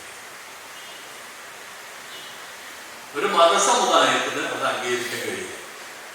ഇപ്പൊ 7-ാം നൂറ്റാണ്ടിലാണ് ലോകത്തിലുള്ള സകല പ്രദേശങ്ങളിലേക്കും മറ്റേ ഇസ്ലാം പ്രചരിച്ചത് എന്ന് പറയുമ്പോൾ എന്നെ തന്നെ ഒരാൾ പറയുന്നു, സുഹൃത്തെ 7-ാം നൂറ്റാണ്ടിലാണ് ഉദാഹരണത്തിന് ഇന്ന ആളുകൾ വന്നതെന്നുള്ളതിന് എന്താണ് തെളിവ് എന്നതിനെ കുറിച്ച് ചോദിക്കാൻ കഴിയില്ല. അത് ചോദിച്ചു കഴിഞ്ഞാൽ അത് എന്തായി മാറും? സംസ്കാരത്തിന്റെ ചോദ്യം ചെയ്യലാവും. അത് മതവിരോധം. അവിടെ തെളിവല്ല, അവിടെ മതവിരോധം എന്നുള്ളതാണ് പ്രധാനപ്പെട്ട സംഗതിയായിട്ട് വരുന്നത്. അപ്പോൾ അങ്ങനെ വരുമ്പോഴാണ് ഞാൻ മുമ്പ് പറഞ്ഞ ശാസ്ത്രീയ ചരിത്രരചനയും മതപരതയും തമ്മിലുള്ള ഏറ്റുമുട്ടൽ നടക്കും. മിത്തുകൾ മിത്തുകൾ എന്ന് പറഞ്ഞു കഴിഞ്ഞാൽ കഥകൾ. ഒരുപാട് മിത്തുകൾക്ക് ഉദാഹരണത്തിന് പലതരം അടിസ്ഥാനപരമായിട്ടുള്ള ഒരു ചിലപ്പോൾ ഒരു യഥാർത്ഥ സംഭവം ഉണ്ടായിരിക്കും. ഞാനിവിടെ ഇന്നലെ ആരോടോ പറയായിരുന്നു, ഇവിടെ നമ്മുടെ ഈ മറ്റേ പാലക്കാട് ഭാഗങ്ങളിൽ പല സ്ഥലങ്ങളിലുള്ള ഈ നാട്ടുമ്പുറത്തെ കാവുകളിലൊക്കെ തന്നെ അവിടെ ഒരു മൂർത്തി വെച്ചിട്ടുണ്ട്. അതിന്റെ പേര് മൂർഖൻ ചാത്തൻ എന്നാണ്. ഈ മൂർഖൻ ചാത്തൻ എന്ന് പറയുന്ന ആൾ ആരാണ് എന്നുള്ള ഒരു ചെറിയ അന്വേഷണം നടത്തി നോക്കിയപ്പോൾ നെടുമ്പ്രത്തളി ശാസനത്തിൽ കീഴ്പ്പടനായകൻ മൂർഖൻ ചാത്തൻ എന്ന് പറയുന്ന ഒരാള് മറ്റേ ചേര രാജാക്കന്മാരുടെ ഒരു പടനായകനാണ് അവിടെ കാണുന്നത്. ഈ പടനായകൻ തന്നെയാണോ ഇവർ പൂജിക്കുന്ന മൂർഖൻ ചാത്തൻ? ആയിക്കൂടെ? അതിലെന്താ പ്രസക്തി? കതിവനൂർ വീരൻ തെയ്യം എന്ന് പറയുന്ന അങ്ങനത്തെ ആളുകൾ ഉദാഹരണത്തിന്. അപ്പോൾ അങ്ങനെ വരുമ്പോൾ ഈ കഥ പലപ്പോഴും നമുക്ക് കാണാൻ കഴിയുന്ന ഒരു കാര്യം, യഥാർത്ഥത്തിൽ ജീവിച്ചിരുന്ന ഒരാള് അയാളുടെ ഒരു വംശപരമ്പരയുടെ ഏതെങ്കിലും വെച്ചിട്ട് അയാളെ ഡീഫൈ ചെയ്താൽ, അയാൾ ദൈവവൽക്കരിച്ച, ആ ദൈവവൽക്കരിക്കപ്പെടുന്ന ആളെന്ന് പറയുന്നത് ആരാണ്? ഉദാഹരണത്തിന് ഞാൻ വീണ്ടും മതവിരോധിയാണ് എന്ന്, അത് എന്നെ പറ്റി പണ്ട് തന്നെ പറയുന്ന ഒരു കാര്യമാണ്. അതെനിക്ക് വലിയ പ്രശ്നമൊന്നും ഒരു കാലത്ത് അങ്ങനെയൊക്കെ പറഞ്ഞിരുന്നത് പ്രശ്നമാണ്. കാരണം ഭാഗ്യത്തിന് അടുത്ത കാലത്ത് വന്നിട്ടുള്ള ചുവരെഴുത്തുകളിൽ ഏറ്റവും പ്രധാനമായിട്ടുള്ള സംഗതിയായിട്ട് വന്നത് മതവിരോധത്തെ പുറത്താക്കുക, നിരീശ്വരവാദത്തെ തള്ളിക്കളയുക, വോട്ട് ഫോർ ആർക്കാണെന്ന് അറിയാം എന്ന് പറഞ്ഞുള്ള പോസ്റ്ററുകൾ കോഴിക്കോട് മണ്ഡലത്തിൽ മുഴുവൻ കണ്ടിട്ടാണ് ഞാനിവിടെ. ഇവിടെ ഉണ്ടോ എന്ന് എനിക്ക് അറിഞ്ഞു, ഇവിടെ ചിലപ്പോൾ ഉണ്ടായിരുന്നു. അപ്പോ അത് വലിയ അത്ഭുതമൊന്നുമില്ല. പക്ഷെ ഈ പറയുന്ന ഒരു സംഗതി നമ്മൾ അപ്പോൾ ഞാനിവിടെ പറയാൻ ശ്രമിക്കുന്ന ഒരു കാര്യം എന്ന് പറയുന്നത്, ഉഗാറിത്ത് എന്ന് പറയുന്ന ഒരു നഗരത്തിൽ, ഉഗാറിത്തിലാണ് ആദ്യത്തെ എഴുത്തുണ്ടായത്, ആൽഫബറ്റ് ഉണ്ടായി വന്ന ആദ്യത്തെ സ്ഥലം. ഇന്ന് സിറിയയിൽ കിടക്കുന്ന സ്ഥലമാണ് ഉഗാറിത്ത്. ഉഗാറിത്തിലെ ദേവതയായിരുന്നു എലോഹിം. എലോഹിം, ഇലാഹി എന്ന് പറയുന്ന വാക്കിന് വേറെ ഏതെങ്കിലും വാക്കിനോട് താരതമ്യമുണ്ടോ എന്നുള്ളത് തന്നെ നോക്കണം. അപ്പോൾ അങ്ങനെ വരുമ്പോൾ ഉഗാരത്തിലെ ദേവതയാണ് പിന്നീട് വേറെ എവിടെയെങ്കിലും ഒരു സ്ഥലത്ത് വെച്ച് ആരാധിച്ചത്. ഞാൻ നിങ്ങളോട് പറഞ്ഞു, സർവശക്തനായ ഈശ്വരനെ ഇങ്ങനെ ഒരു നഗരദേവതയായിട്ട് അർപ്പതിപ്പിച്ചതിന് നിങ്ങൾ എന്നോട് വഴി പറയും. അതാണ് സയന്റിഫിക് ഹിസ്റ്റോറിയൻസ് പറയുന്ന ആളുടെ ഒരു പ്രശ്നമാണ്. അയാളുടെ ഒരു പ്രശ്നമാണ്. കാരണം ഇത് ഇങ്ങനെ ഉദാഹരണത്തിലെ ദേവതയാണ് നിങ്ങൾ കാണുന്നത് എന്ന് പറഞ്ഞു കഴിഞ്ഞാൽ നിങ്ങൾ എന്നോട് പറയും ഇത് നിങ്ങൾ പറയുന്ന അസംബന്ധമാണ് സുഹൃത്തെ, നിങ്ങൾ വീട്ടിൽ പോയിരുന്നോട് ഞങ്ങളുടെ അടുത്തൊന്നും പറയണ്ട എന്ന് പറയും. വസ്തുത ഇതാണ് സയന്റിഫിക് ഈ സയൻസ് ചരിത്രകാരൻ എന്ന് പറയുന്ന ആളുടെ ഒരു ബുദ്ധിമുട്ടുണ്ടായിരുന്നു. അപ്പോൾ കാരണം നമ്മൾ പലപ്പോഴും ആലോചിക്കും ഈ സംസ്കാരത്തിന്റെ ഒരു പ്രശ്നം തന്നെയാണ്. സംസ്കാരം ഒരു ചോദനയാണ്, ഒരു ചേതനയാണ്, ഒരു വഴിയാണ്, ഒരു ജീവിത രീതിയാണ്, ഒരു ജീവിത പാതയാണ്. ആ ജീവിതപാതയെ ചോദ്യം ചെയ്യുന്ന രീതിയിലുള്ള എന്തെങ്കിലും ഒരു സംഭവ പരമ്പര എവിടെയെങ്കിലും ആരെങ്കിലും പോയിന്റ് ഔട്ട് ചെയ്താൽ അത് ജീവിതപാതയുടെ അടിത്തറ തകർക്കുന്നതാണ്. നമുക്ക് ഭയമുള്ളത് ഒന്നും മിണ്ടാൻ തയ്യാറാണ്. ഇവിടെയാണ് മതപരതയുടെ പ്രശ്നങ്ങൾ. മതപരത ചരിത്രരചനയുടെ സ്വഭാവമായിട്ട് വരുന്നതിന്റെ പ്രശ്നങ്ങൾ. ഇനി ഇതിന്റെ ഒരു യഥാർത്ഥത്തിലുള്ള ഗൗരവം ഞാൻ ഈ പറയുന്ന മിത്തുകളിലെല്ലാം കിടക്കുന്നതെന്നുള്ളതാണ്. വൈദിക പാരമ്പര്യം എന്ന് പറയുന്നത് കേരളത്തിലെ നമ്പൂരിമാരുടെ ഒരു പാരമ്പര്യം എന്താന്ന് പറഞ്ഞു കഴിഞ്ഞാൽ നമ്പൂരിമാർക്ക് പോലും വലിയ പ്രശ്നമൊന്നും അവരെന്തോ ഇങ്ങനെ പറഞ്ഞു നടക്കുന്നു. അതിലപ്പുറം എനിക്ക് പ്രാധാന്യമൊന്നുണ്ടെന്ന് എനിക്ക് തോന്നുന്നു. ഇവിടെ പ്രശ്നം അവിടെയല്ല. നമ്പൂരിമാരെങ്ങനെയുണ്ടായി എന്നുള്ള ചോദ്യത്തിന് മറുപടി പറയാൻ ശ്രമിക്കുമ്പോഴാണ് നമ്മുടെ ബുദ്ധിമുട്ടുണ്ടാകുന്നത്. ഇവിടെ മാപ്പിളമാരുടെ ചരിത്രത്തെ പറ്റി ഞാൻ ചോദിക്കുന്ന ചോദ്യം, ഞാനിവര് സത്താർ ഭാഷയോടൊക്കെ ചോദിച്ചിരുന്ന ചോദ്യം മാപ്പിളമാരാണ്.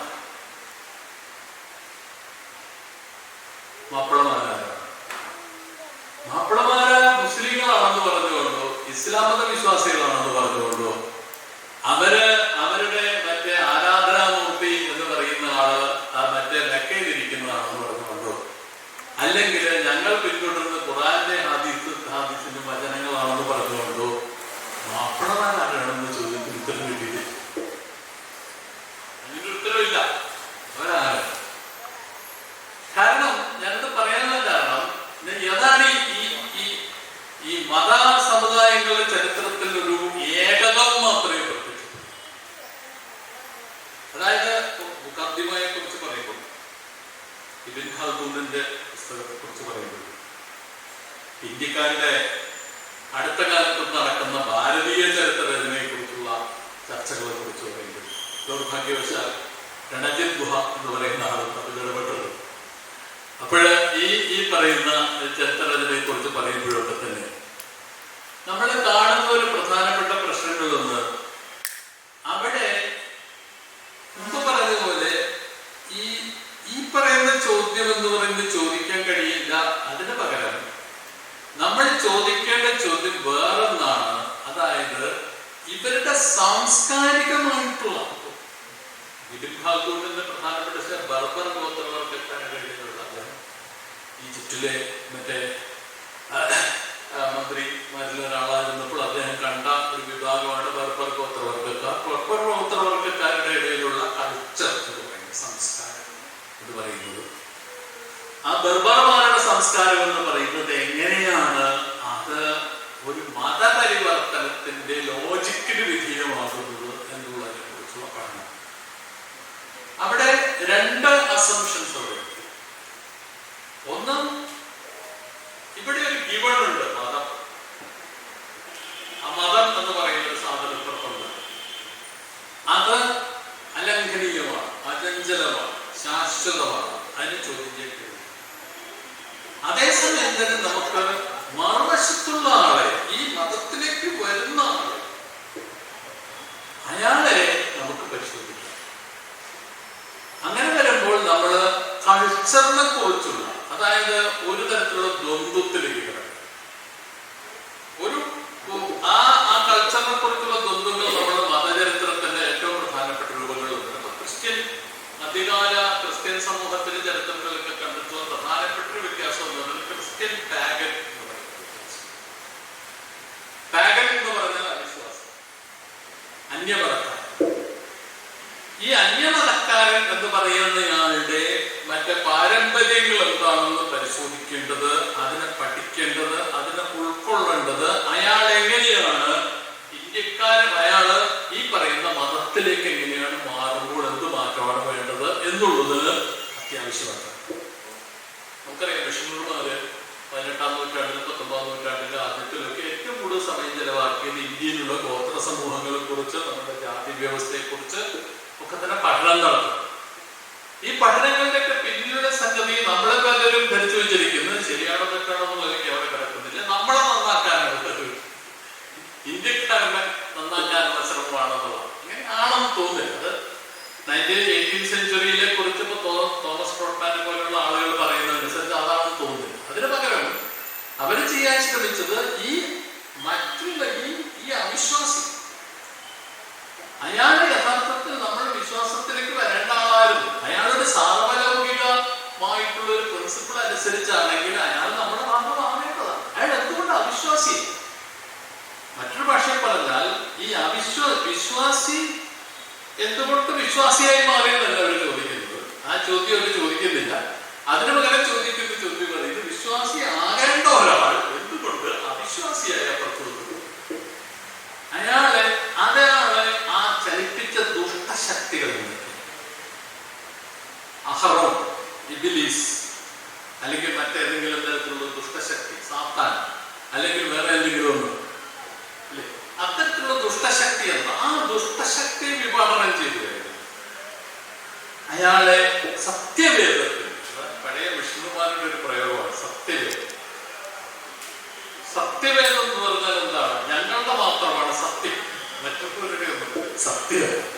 അതുകൊണ്ട് ഈ സത്യവേദത്തിലേക്ക് കൊണ്ടുവരാനുള്ള ശ്രമത്തിന്റെ ഭാഗമായിട്ട് നിങ്ങൾക്ക് ഈ പറയുന്ന വിഭാഗത്തിന് ആവശ്യമില്ല. അപ്പോൾ ഈ ദ്വന്ദ്വാത്മകത, ഈ പറയുന്ന വ്യത്യാസം, വിശ്വാസിയും അവിശ്വാസിയും തമ്മിലുള്ള വ്യത്യാസം എന്ന് പറയുന്നത് എല്ലായിടത്തും മുട്ടാമെന്ന് പറയുന്നത്, അതുപോലെയുള്ള മറ്റ് സങ്കല്പങ്ങളിൽ ഒക്കെ തന്നെ നമുക്ക് ഈ പറയുന്ന സാധനം കാണാനായിട്ട് വരും. അപ്പൊ ഞാനിവിടെ പറഞ്ഞു വരുന്നത് അത്തരത്തിൽ വരുമ്പോൾ ഈ മാപ്പിള എന്ന് പറയുന്നയാളുടെ ഇടയിൽ നമ്മളിപ്പോ ഈ സത്യസങ്കല്പമാണ് ശരിയെന്ന് നമ്മൾ തീരുമാനിക്കുക. ആത്യന്തികമായിട്ടുള്ള ലോകം എന്ന് പറയുന്നത് ഓൾറെഡി 7-ാം നൂറ്റാണ്ടില് 8-ാം നൂറ്റാണ്ടില് ഖുർആനിലും ആദിത്തിലും ഒക്കെ തന്നെ ഒന്നു കഴിഞ്ഞും തീരുമാനിക്കുകയാണ്. ധർമ്മശാസ്ത്ര വിധി പ്രകാരമാണ് ലോകം സഞ്ചരിക്കേണ്ടതെന്ന് ഹിന്ദു തീരുമാനിക്കുകയാണ്. ബൈബിളിലും അതുപോലെയുള്ള സുവിശേഷങ്ങളിലും വചനങ്ങൾ അനുസരിച്ചിട്ടാണ് ലോകം സഞ്ചരിക്കേണ്ടത് എന്ന് ക്രിസ്ത്യാനി തീരുമാനിക്കുകയാണ്. തോറ താൽമൂദ് വ്യവസ്ഥകൾ അനുസരിച്ചാണ് ലോകം സഞ്ചരിക്കേണ്ടതെന്നൊരു ജൂതൻ തീരുമാനിക്കുകയാണ്. ഇത് മറ്റേതെങ്കിലും ഒരാൾ തീരുമാനിക്കും. അങ്ങനെ വരുമ്പോൾ ഇയാൾ ചോദിക്കുന്ന ചോദ്യം, എന്ത് ദുഷ്ടശക്തികളാണ് ഒരു കൂട്ടം ആളുകളെ നമ്മളിൽ നിന്ന് അകറ്റിക്കൊണ്ടുപോയി എന്നുള്ള ചോദ്യമാണ്. എന്ന് പറഞ്ഞാൽ അവിടെ മറ്റൊരു പക്ഷ പറഞ്ഞാൽ ശാസ്ത്രീയ ചരിത്രത്തിന് അതല്ല ചോദിക്കും. ശാസ്ത്രീയ ചരിത്രത്തിന് ചോദിക്കുന്ന ചോദ്യം നേരെ തിരിച്ച, എന്തുകൊണ്ടാണ് ഈ പറയുന്ന മാപ്പിളമാർ, ഈ പറയുന്ന നാട്ടിലുള്ള മറ്റു തുർക്കികൾ, ഇറാനികൾ, അഫ്ഗാൻകാർ, ഉസ്ബെക്കുകൾ, ഇങ്ങനെയുള്ള പലതരത്തിലുള്ള ആളുകൾ എന്തുകൊണ്ടാണ് അവർ ഇസ്ലാമായിട്ട് എന്ന് ചോദ്യം തിരിച്ചടിക്കുക. എന്തുകൊണ്ടാണ് കുറെ ആളുകൾ ഇവിടുത്തെ തീരപ്രദേശം കിടക്കുന്ന പാവപ്പെട്ട മുക്കുവന്മാർ അവരുടെ ഒരു ഭാഗം എന്തുകൊണ്ട് ലത്തീൻ കത്തോലിക്കരായി എന്നുള്ള ചോദ്യം? അല്ല, നേരെ തിരിച്ചല്ല ചോദ്യം. ലത്തീൻ കത്തോലിക്കർ നേരെ തിരിച്ചല്ല ചോദിക്കും. അപ്പൊ അങ്ങനെ വരുമ്പോൾ ഈ ചോദ്യങ്ങൾ കൊണ്ട് സംഭവിക്കുന്നത് അതാണ് മറ്റൊരു പ്രധാനപ്പെട്ട വ്യത്യാസം. അപ്പോൾ സ്വാഭാവികമായിട്ടും അതുകൊണ്ട് നല്ലൊരു മത ചരിത്ര പണ്ഡിതൻ ശ്രമിക്കുന്ന ഒരു കാര്യം എന്ന് പറയുന്നത് ഈ അയാൾ പ്രവർത്തിച്ച ദുഷ്ടശക്തികളെ വിഭാടനം ചെയ്ത് അതിൽ പ്രവർത്തിക്കുന്ന മറ്റു തരത്തിലുള്ള സ്വാധീനങ്ങൾ ഇല്ലാതാക്കി അയാളെ കറക്റ്റ് ചെയ്ത് കൊണ്ടുവരുന്ന ഒരു മതനവീകരണ പ്രവർത്തനമാണ് ചരിത്രത്തിന്റെ ലക്ഷ്യം. ചരിത്രത്തിന്റെ ലക്ഷ്യം എന്ന് പറയുന്നത് ഈ മതനവീകരണ പ്രവർത്തനം, ഒരു യൂണിവേഴ്സൽ റിലിജൻ. അത് ഏത് റിലിജനാണ്?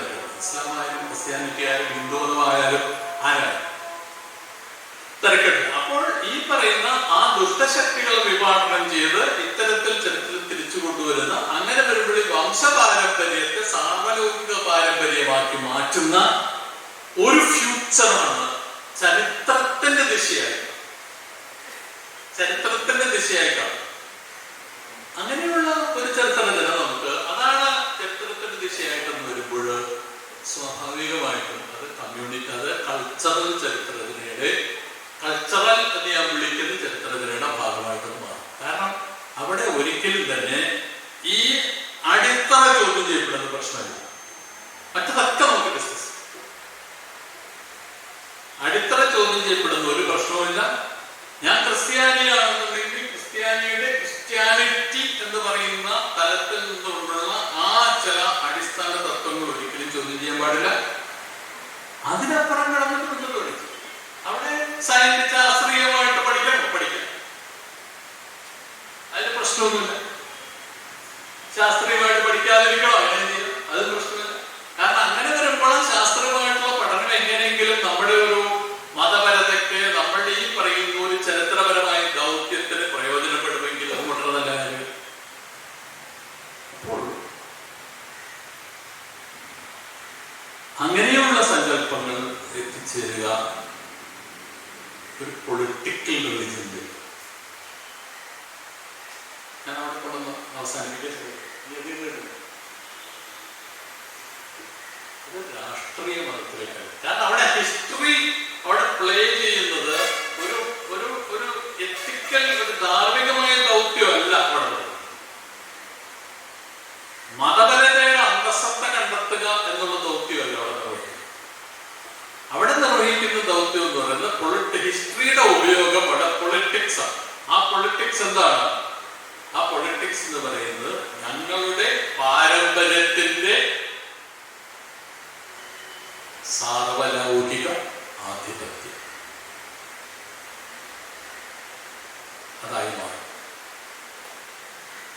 ഞങ്ങളുടെ പാരമ്പര്യത്തിന്റെ സാർവലൗകിക ആധിപത്യം എന്നതായി മാറും. അതുകൊണ്ടാണ് നമ്മുടെ അഖണ്ഡ ഭാരതത്തെ കുറിച്ചുള്ള ഹിന്ദുമതത്തിന്റെ വർത്തമാനത്തിൽ വിശ്വഹിന്ദു എന്നൊക്കെ പറയുന്ന സങ്കല്പത്തിൽ അവിടെയൊക്കെ തന്നെ നമുക്കിത് കാണാം. വളരെ വ്യക്തമായിട്ടും മറ്റുള്ള വിഭാഗത്തിൽപ്പെട്ട ആളുകളെല്ലാവരും അവരഥാർത്ഥത്തിൽ ഹിന്ദുമതത്തിൽ ഹിന്ദുക്കളിൽ നിന്ന് ഛിദ്രിച്ചു പോയ ആളുകളാണ് എന്നുള്ള സങ്കല്പത്തിൽ, ഹിന്ദുവിനെ ഇല്ലാതാക്കിക്കൊണ്ടുവരുന്നതാണ് എന്നുള്ള സങ്കല്പത്തിൽ ഈ പൊളിറ്റിക്കൽ ഹിന്ദുയിസം നമുക്ക് കാണാം. ഇന്നിപ്പോൾ ഇന്ത്യയുടെ അടിസ്ഥാന തത്വങ്ങൾ തന്നെ ചോദ്യം ചെയ്യുന്ന ഒന്നായി ഈ പൊളിറ്റിക്കൽ ഹിന്ദുയിസം മാറുന്നത് അവർ എന്തുകൊണ്ടാണ് അതിശക്തമായി ഹിസ്റ്ററിയിൽ തന്നെ കേൾക്കുന്നത്. വേറൊരു വിഷയത്തിൽ അവർക്ക് താല്പര്യമില്ല. അവർക്കിപ്പോ സയൻസ് എങ്ങനെയായാലും കുഴപ്പമില്ല, അവർ കുറെ വിട്ടിത്തൊക്കെ പറയും. പിന്നെ അതിന്റെ ഒരു ഭാഗമാണ്. ഞങ്ങള് മറ്റേ കൂടാതെ മറ്റേ പറക്കാൻ പോവും, മറ്റേ അങ്ങനെയൊക്കെ പറയും. ജനറ്റിക്സ് ഞങ്ങൾ നേരത്തെ കണ്ടുപിടിച്ചിട്ടുണ്ട് എന്നൊക്കെ പറയും. അതൊക്കെ അതിന്റെ ഒരു ഭാഗമാണ്. പിന്നെ അങ്ങനെയൊക്കെ പറയുമ്പോൾ തന്നെ അതിന്റെ പുറകിൽ കിടക്കുന്ന ഒരു ആത്യന്തികമായ കാര്യം എന്ന് പറഞ്ഞാൽ ഞങ്ങളുടെ സംസ്കാരത്തിന്, ആ കൾച്ചറൽ വേ ഓഫ് ലൈഫിന് നിങ്ങളുടെ സയൻസ്, നിങ്ങളുടെ ശാസ്ത്രം, നിങ്ങളുടെ കണ്ടെത്തലുകൾ, നിങ്ങളുടെ പര്യവേഷണങ്ങൾ ഇതൊക്കെ ഞങ്ങൾക്ക് ചെയ്യാം. അഥവാ ഞങ്ങൾ ചെയ്തിട്ടുണ്ട് എന്ന് സ്ഥാപിക്കണം. അഥവാ ഞങ്ങൾ ചെയ്തിട്ടുണ്ട് എന്ന് സ്ഥാപിക്കണം എന്ന് വെച്ച് കഴിഞ്ഞാൽ ഈ ഒരു ഇതിന്റെ പുറത്തൊന്നുമില്ല. പുറത്ത് വല്ലതും ഉണ്ടെങ്കിൽ അത് ആനുഷികമായിട്ട് പറഞ്ഞു പോയി ഞങ്ങളെ നിങ്ങൾ ഒരുപാട് കാലം അടിച്ചമർത്തിയോട് പുറത്ത് വരാത്തത് കൊണ്ട് മാത്രമാണ്, അല്ലെങ്കിൽ ഞങ്ങൾ ഇതൊക്കെ കണ്ടുപിടിച്ചിട്ടുണ്ട്. ഇടക്കാലത്ത് ഖുറാനും ശാസ്ത്രവും എന്ത് വരുന്ന നടന്ന കുറെ ചർച്ചകൾ ശ്രദ്ധിച്ചു. അപ്പൊ അങ്ങനെയൊക്കെ വരുമ്പോൾ നമ്മൾ കാണുന്നത് പൊളിറ്റിക്കൽ ഇസ്ലാമിന്റെ, പൊളിറ്റിക്കൽ ഹിന്ദുയിസത്തിന്റെ, പൊളിറ്റിക്കൽ ക്രിസ്ത്യാനിറ്റിയുടെ, ഞാനതൊന്ന് ശരിക്കും പൊളിറ്റിക്കൽ ക്രിസ്ത്യാനിറ്റിയുടെ മറ്റൊരു ഭാഷയിൽ പറഞ്ഞ പൊളിറ്റിക്കൽ റിലിജിയോസിറ്റി അടിത്തറയായി ചരിത്രം പ്രത്യക്ഷപ്പെടും. ആ ചരിത്രം യൂണിവേഴ്സൽ കൾച്ചറിനെ കുറിച്ചുള്ള സങ്കല്പം, സാർവലൗകിക സംസ്കൃതിയെ കുറിച്ചുള്ള സങ്കല്പമാണ്. സൃഷ്ടിപരത മുതൽ ഇന്ന് വരെയുള്ള വംശാവലികളെ കുറിച്ച്, ആ വംശാവലികളുടെ അടിത്തറയെ കുറിച്ചുള്ള സങ്കല്പമാണ്. അത് ചോദ്യം ചെയ്യാൻ പാടില്ല. മറ്റെല്ലാം ചോദ്യം ചെയ്യും, മറ്റെല്ലാം നമുക്ക് ചർച്ച ചെയ്യും. അതൊരു ബുദ്ധിമുട്ടുള്ള കാര്യം. അങ്ങനെ വരുമ്പോൾ ഞാൻ ഈ ആദ്യത്തെ ചോദ്യത്തിലേക്ക് വീണ്ടും കിടക്കുകയാണ്. മാപ്പിളമാരപ്പോഴാണ് അവർ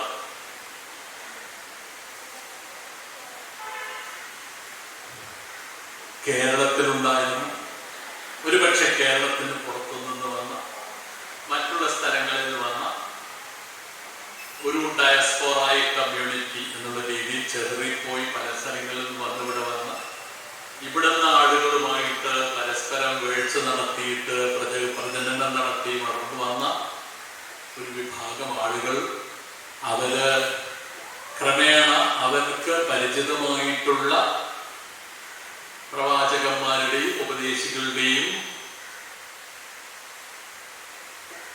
പ്രമുഖരായ ഉപാധ്യായന്മാരുടെയും ഒക്കെ തന്നെ സ്വാധീനത്തിൽ ഒരു പ്രത്യേക മതവിശ്വാസം സ്വീകരിച്ച സാധാരണ മനുഷ്യരാണോ?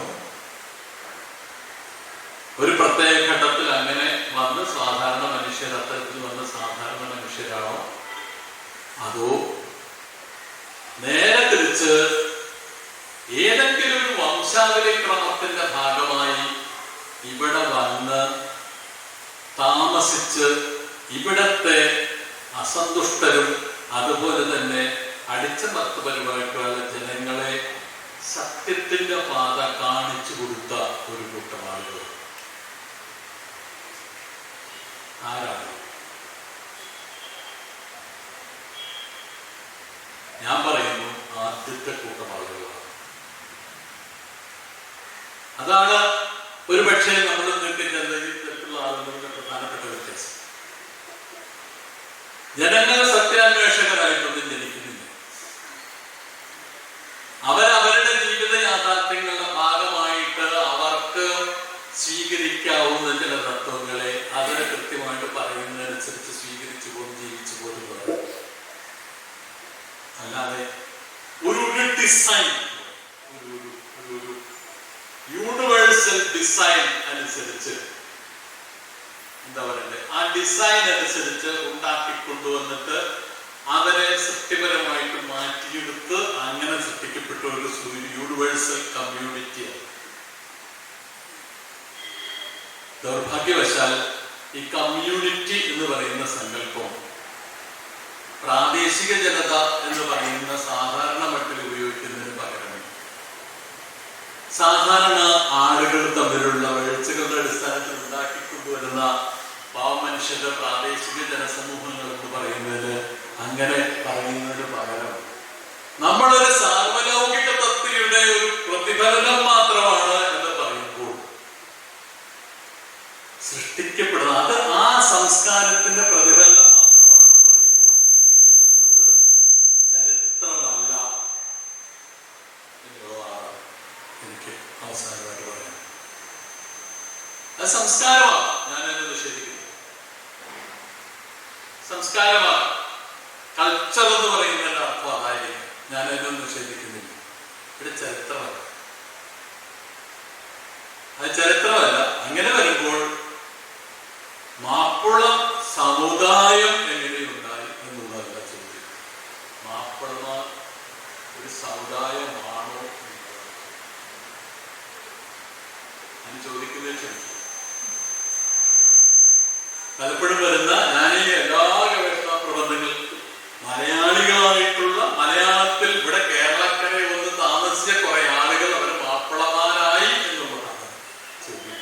അല്ലാതെ നമ്മൾ വരുന്ന എല്ലാ ചർച്ചകളിലും വരുന്നത് മാപ്പിള കമ്മ്യൂണിറ്റി എന്ന് പറയുന്ന ഏകകം, അതൊരു ഗിവണായിട്ട്, അസംബ്ലനായിട്ട് അത് ശരിയാണ്, അങ്ങനെ ഒരു സാധനമുണ്ട് എന്ന് പറഞ്ഞുകൊണ്ട് അത് ഒരുപാട് സാഹിത്യന്മാരെ സഹായിച്ചിട്ടുണ്ട്. സ്റ്റീഫൻ ഫ്രെഡറിക് ഡെയിൽ മുതൽ ഒരുപാട് ആൾക്കാർ ഇമാതിരി കാര്യങ്ങൾക്ക് സഹായിച്ചിട്ടുണ്ട്. കരീം മാഷിന്റെ സുഹൃത്തു കൂടിയാണ് ഡെയിൽ എന്ന് പറയുന്നതുകൊണ്ടാണ് ഞാൻ പേര് പറയും.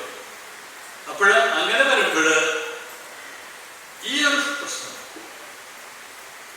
മതപരതയുടെ ചരിത്രത്തിലും ഇതിൽ കിടക്കുന്നുണ്ട്. കാരണം മതപരതയ്ക്ക് സ്വന്തം നാട്ടിലുള്ള അവരുടെ ജനവിഭാഗങ്ങൾ നൂറുകണക്കിന് മനുഷ്യർ ഏതെങ്കിലും ഒരു പ്രത്യേക അവസ്ഥയിൽ അവരൊരു പ്രത്യേക വഴിയിലേക്ക് തിരിഞ്ഞതാണ്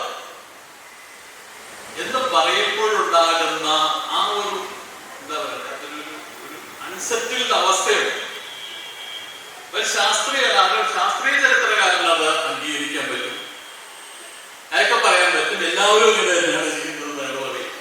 ഇന്ത്യക്കാരെന്ന് പറയുന്ന ഒരാളുകള് എന്ന് പറയുന്നത് ഇപ്പോഴും ഞാൻ ഒരുപക്ഷെ എന്നോട് ചോദിച്ചാൽ ഞാൻ പറയും ഇന്ത്യൻ ദേശീയത ഇപ്പോഴും ഉണ്ടായിക്കൊണ്ടിരിക്കുന്നതാണ് ഞാൻ പറയും. പക്ഷെ ഒരു ഹിന്ദു വാദിക്കൽ അംഗീകരിക്കാൻ പറ്റും. അയാൾക്ക് വേണ്ടത് ഈ ആത്യന്തികമായ ഒരു പൊളിറ്റിക്കൽ ഹിന്ദുയിസം ചരിത്രാതീത കാലം മുതൽ ഇന്ന് വരെ ഒരു ഭൂമിശാസ്ത്ര പ്രദേശത്തിൽ നിലനിന്നു എന്ന് വാദിക്കുകയും അതിന് പറ്റാത്തവരെയൊക്കെ അവിശ്വാസികളെന്നും നിരീശ്വരവാദികളെന്നും മതത്തിന് വിരോധികളെന്നും ഒക്കെ പറഞ്ഞ് അവരെ ഒഴിവാക്കുകയും ചെയ്യാൻ പറയുന്ന അയാളുടെ നിലനിൽപ്പിന് ആവശ്യം. അത് ചരിത്രമല്ല എന്ന് മാത്രമേ എന്റെ ഭാഷ. അങ്ങനെ ഒരാൾ പറഞ്ഞ ചരിത്രമല്ല എന്ന് മാത്രമേ എനിക്ക് പറയാൻ കഴിയുള്ളൂ. കാരണം നടന്നു വന്ന വഴികളാണ് നമ്മൾ അന്വേഷിക്കുന്നതെങ്കിൽ നടന്നത് തന്നെ അന്വേഷിക്കും. ആ കാൽപ്പാടുകൾ പതിഞ്ഞ സ്ഥലങ്ങൾ തന്നെ അന്വേഷിക്കും. വേറോട് അന്വേഷിക്കാതെ ഇവിടെയാണ് ഞങ്ങൾ കാണുന്ന അതുപോലെ എന്നെ പോലെയുള്ള ആളുകൾ കരുതുന്ന ചരിത്രത്തിനെയും അല്ലാതെ അത് മതം. ഞാനത് വീണ്ടും അവസാനം പറയാൻ ശ്രമിക്കുകയാണ്. ഇത് വിശ്വാസത്തിന്റെ ഒന്നും പ്രശ്നമേ അല്ല. ഇത് വിശ്വാസത്തിന്റെയോ വിശ്വാസമില്ലായ്മയുടെയോ ഒന്നും പ്രശ്നമല്ല. ഈ പറയുന്ന ആളുകൾ വിശ്വാസികളായിരിക്കാം, വിശ്വാസികളല്ലായിരിക്കാം. ഒരുപക്ഷെ മതസമുദായത്തിന് വേണ്ടി അതിതീവ്രമായി വാദിക്കുന്ന ഒരാൾക്ക് ഒരു വിശ്വാസമില്ല. പക്ഷെ അവരപ്പോഴും അത് വാദിക്കും എന്നുള്ളതാണ് ഏറ്റവും പ്രധാനപ്പെട്ട കാര്യം. അവിടെ ആ ഒരു സംഘർഷമാണ് ഞാനിവിടെ അവതരിപ്പിക്കാൻ ശ്രമിക്കുന്നത്. കെ അബ്ദുൽ കരീം മാഷ്, ഞാൻ എൻ്റെ വാദം, എൻ്റെ നിരീക്ഷണം എന്ന് പറയുന്നത് അദ്ദേഹം വസ്തുതാപരമായ അറിവിന്റെ അന്വേഷണത്തിന് വേണ്ടി സൺഡേ കാലയളവ് ചെലവഴിച്ച ആളായിട്ടാണ്. അല്ലാതെ ഏതെങ്കിലും ഒരു റിലീജിയസ് പൊളിറ്റിക്സിന്റെ വക്താവായിട്ട് അദ്ദേഹത്തെ വിശ്വാസം ഉണ്ടാകുന്ന വിശ്വാസിയുടെ നിലവിടുന്നതൊന്നുമില്ല ആയിട്ട് എനിക്ക് അംഗീകരിക്കാൻ പ്രയാസം. ഇന്ന് അതുകൊണ്ട് തന്നെ കെ അബ്ദുൽ കരീം മാഷിന്റെ ഇവിടെ ഇരിക്കുന്ന ആളുകളേക്കാൾ 100 മടങ്ങ് ആളുകൾ ഒരുപക്ഷെ ഇതേ വേദിയിൽ തന്നെ ഒരു പൊളിറ്റിക്കൽ റിലിജന്റെ ചടങ്ങ് നടത്തുകയാണെങ്കിൽ ഉണ്ടാകും എന്നുള്ള തോന്നൽ കൂടി എന്നിലുണ്ട്. അതാണ് ഞാൻ കാണുന്ന ഏറ്റവും വലിയ ഭീഷണി. അപ്പോൾ അത്രയും പറഞ്ഞുകൊണ്ട് ഞാൻ അവസാനിപ്പിക്കുന്നു. അദ്ദേഹം ചരിത്ര അന്വേഷിയായി 1960 ഞാൻ ഈ ഭാഷയായിട്ട് കഴിഞ്ഞപ്പോൾ 29 ഞാൻ അവിടെ പ്രവർത്തി വന്നു. അപ്പോൾ മാനസികമായ അടുപ്പമുള്ളവരെടുപ്പം പരിചയപ്പെടും. അങ്ങനെയാണ് അദ്ദേഹവുമായി ബന്ധപ്പെട്ട് അദ്ദേഹം കുറെ കാലം പോകുന്നു. അദ്ദേഹത്തെ മനസ്സിലാക്കാവുന്ന ഏറ്റവും പ്രധാനപ്പെട്ട ഒരു പുസ്തകം മഹത്തായ മാപ്പിള സാഹിത്യ ചരിത്രം എന്ന ഗ്രന്ഥമാണ്. അതിലെ പണ്ഡിതോചിതമായ തീരുമാനങ്ങളും നിഗമനങ്ങളും ഒക്കെ CN അഹമ്മദ് സംഭാവന ചെയ്തിട്ടുണ്ടെങ്കിൽ ചരിത്ര പശ്ചാത്തലവും അന്വേഷണ വ്യഗ്രതയും കാണിച്ചത് ഇദ്ദേഹമായിരുന്നു എന്ന് മനസ്സിലാക്കാൻ സാധിക്കും. ഒരുപാട് സംഭവങ്ങൾ ഞാൻ ചിലപ്പോൾ ആലോചിപ്പോൾ ആ ഒരു പുസ്തകം ഉണ്ടായിട്ടില്ല എങ്കിൽ നമുക്ക് ആ വിവരങ്ങൾ കൊണ്ടാൻ പറ്റുക. ചെറുതും വലുതുമായ നിരവധി സംഭവങ്ങൾ ആ പുസ്തകത്തിലുണ്ട്. അതിൻ്റെ വലിയ നഷ്ടപ്പെട്ടു പോകാതിരിക്കാൻ നമ്മൾ അക്കാദമി 2ാമത് പ്രിന്റ് ചെയ്യാൻ പോകുന്നത് അത് പോയിക്കൂടാ. മാപ്പിള ചരിത്രം, മാപ്പിള പാട്ടിൻ്റെ ചരിത്രം, അതിനോടനുബന്ധിച്ച് ഒരുപാട് കാര്യങ്ങൾ അതിനകത്ത് വരുന്നു. അതിലൊക്കെ പെരുമാറ്റ സംഭാവന വലുതാണ് എന്നാണ് ഞാൻ മനസ്സിലാക്കിയത്. നല്ലൊരു എഴുത്തുകാരനും പണ്ഡിതനും ചിന്തകനും ഒക്കെ ആയിട്ട് ചെയ്യുമ്പോൾ പക്ഷെ ചരിത്ര പശ്ചാത്തലം ഈ തരത്തിലുള്ള കാര്യങ്ങൾ വരുമ്പോൾ ഇദ്ദേഹം കൂടി കൂടിയപ്പോഴാണ് വലിയ ആധികാരികമായ ബന്ധമായി.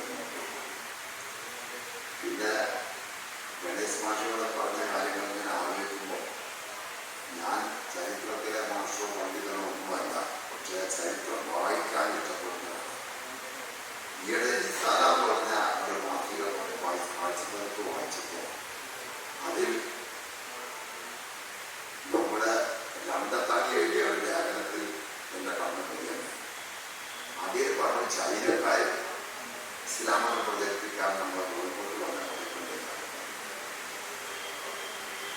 ഹുസൈൻ രണ്ടത്താക്കി പറയുകയാണ് ചീരി പള്ളി എന്ന് പറഞ്ഞൊരു പള്ളിയിൽ പോയിട്ടുണ്ട്. അപ്പോഴാണ് ഞാനൊരു പള്ളി ഞാൻ മനസ്സിലാക്കുന്നത്. ഒന്ന് അന്വേഷിക്കണം എൻ്റെ മനസ്സിൽ അദ്ദേഹത്തിൻ്റെ അടുത്ത് കൂടുതൽ വിവരമുണ്ടോ.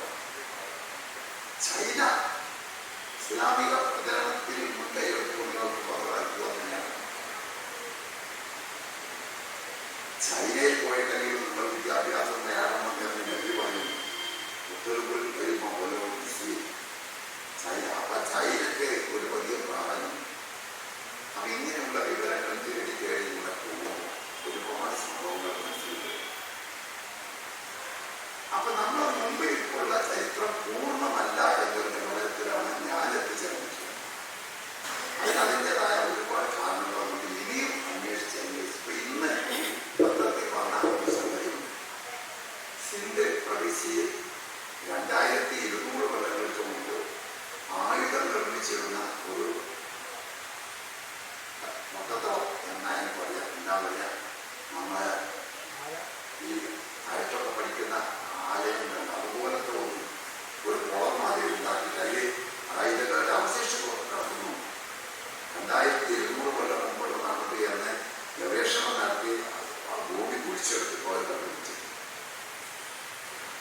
അങ്ങനെ അത് അറബ് രാജ്യങ്ങളിൽ നിന്ന് കിട്ടിയ അറിവുകൾ നോക്കും. നമ്മളൊക്കെ ഇതുവരെ ബോധ്യപ്പെടുത്തിയതും പഠിച്ചതുമൊക്കെ യേശു ക്രിസ്തുവിന്റെ ഉമ്മ മറിയ ദേവി കന്യാമറിയമാണ്. കന്യാമറിയം എന്ന് പറഞ്ഞാൽ ഒരു കുട്ടി യേശു ക്രിസ്തു ഉണ്ടായി അന്ന് ഒരു ഭർത്താവിൽ നിന്നുണ്ടായതല്ല എന്നുള്ള വിശ്വാസം വന്നു കഴിഞ്ഞാൽ പിന്നെ കന്യക തന്നെയാണ്. അതിനൊരു ദിവ്യത്വം കൊടുത്തിരിക്കുന്ന യേശുവിന്റെ ജനത്തിൽ. എന്നാൽ പുതിയ ഗവേഷണം 2000 കൊല്ലങ്ങൾക്കപ്പുറം ഉള്ള ഒരു തെളിവ് ഹാജരാക്കി പത്രത്തിലൊക്കെ വന്നു. എന്താ പറയുന്നത്, 2 അനിയന്മാരും ഒരു പെങ്ങളും ഉണ്ടായിരുന്നു. അനിയന്റെ പേര് യാക്കൂബ്, ഇസ്ഹാക്കിന്റെ മകൻ യാക്കൂബ്. ആ പേരാണ് ഈ അനിയന് കിട്ടിയിരിക്കുന്നത്. ജെയിംസ് എന്ന് വിളിക്കും എന്നും അതിനകത്ത് ബ്രാക്കറ്റിൽ കൊടുത്തിട്ടുണ്ട്. അതാണ് ഒരു കുട്ടി. വേറൊരു ആൺകുട്ടിയിലുള്ള കുട്ടി. അപ്പൊ കന്യാമറിയം എന്നുള്ള ചരിത്രം നമ്മൾ തിരിച്ചു എഴുതിയാൽ നമ്മളെ ക്രിസ്ത്യൻ പണ്ഡിതന്മാർക്ക് സമ്മതിക്കുന്ന എനിക്ക് തോന്നുന്നു. പക്ഷെ ചരിത്രം നമ്മളെ ഗവേഷണം നടത്തിയാണ് ഈ ചരിത്രം ഒക്കെ പുറത്തു വന്നത്.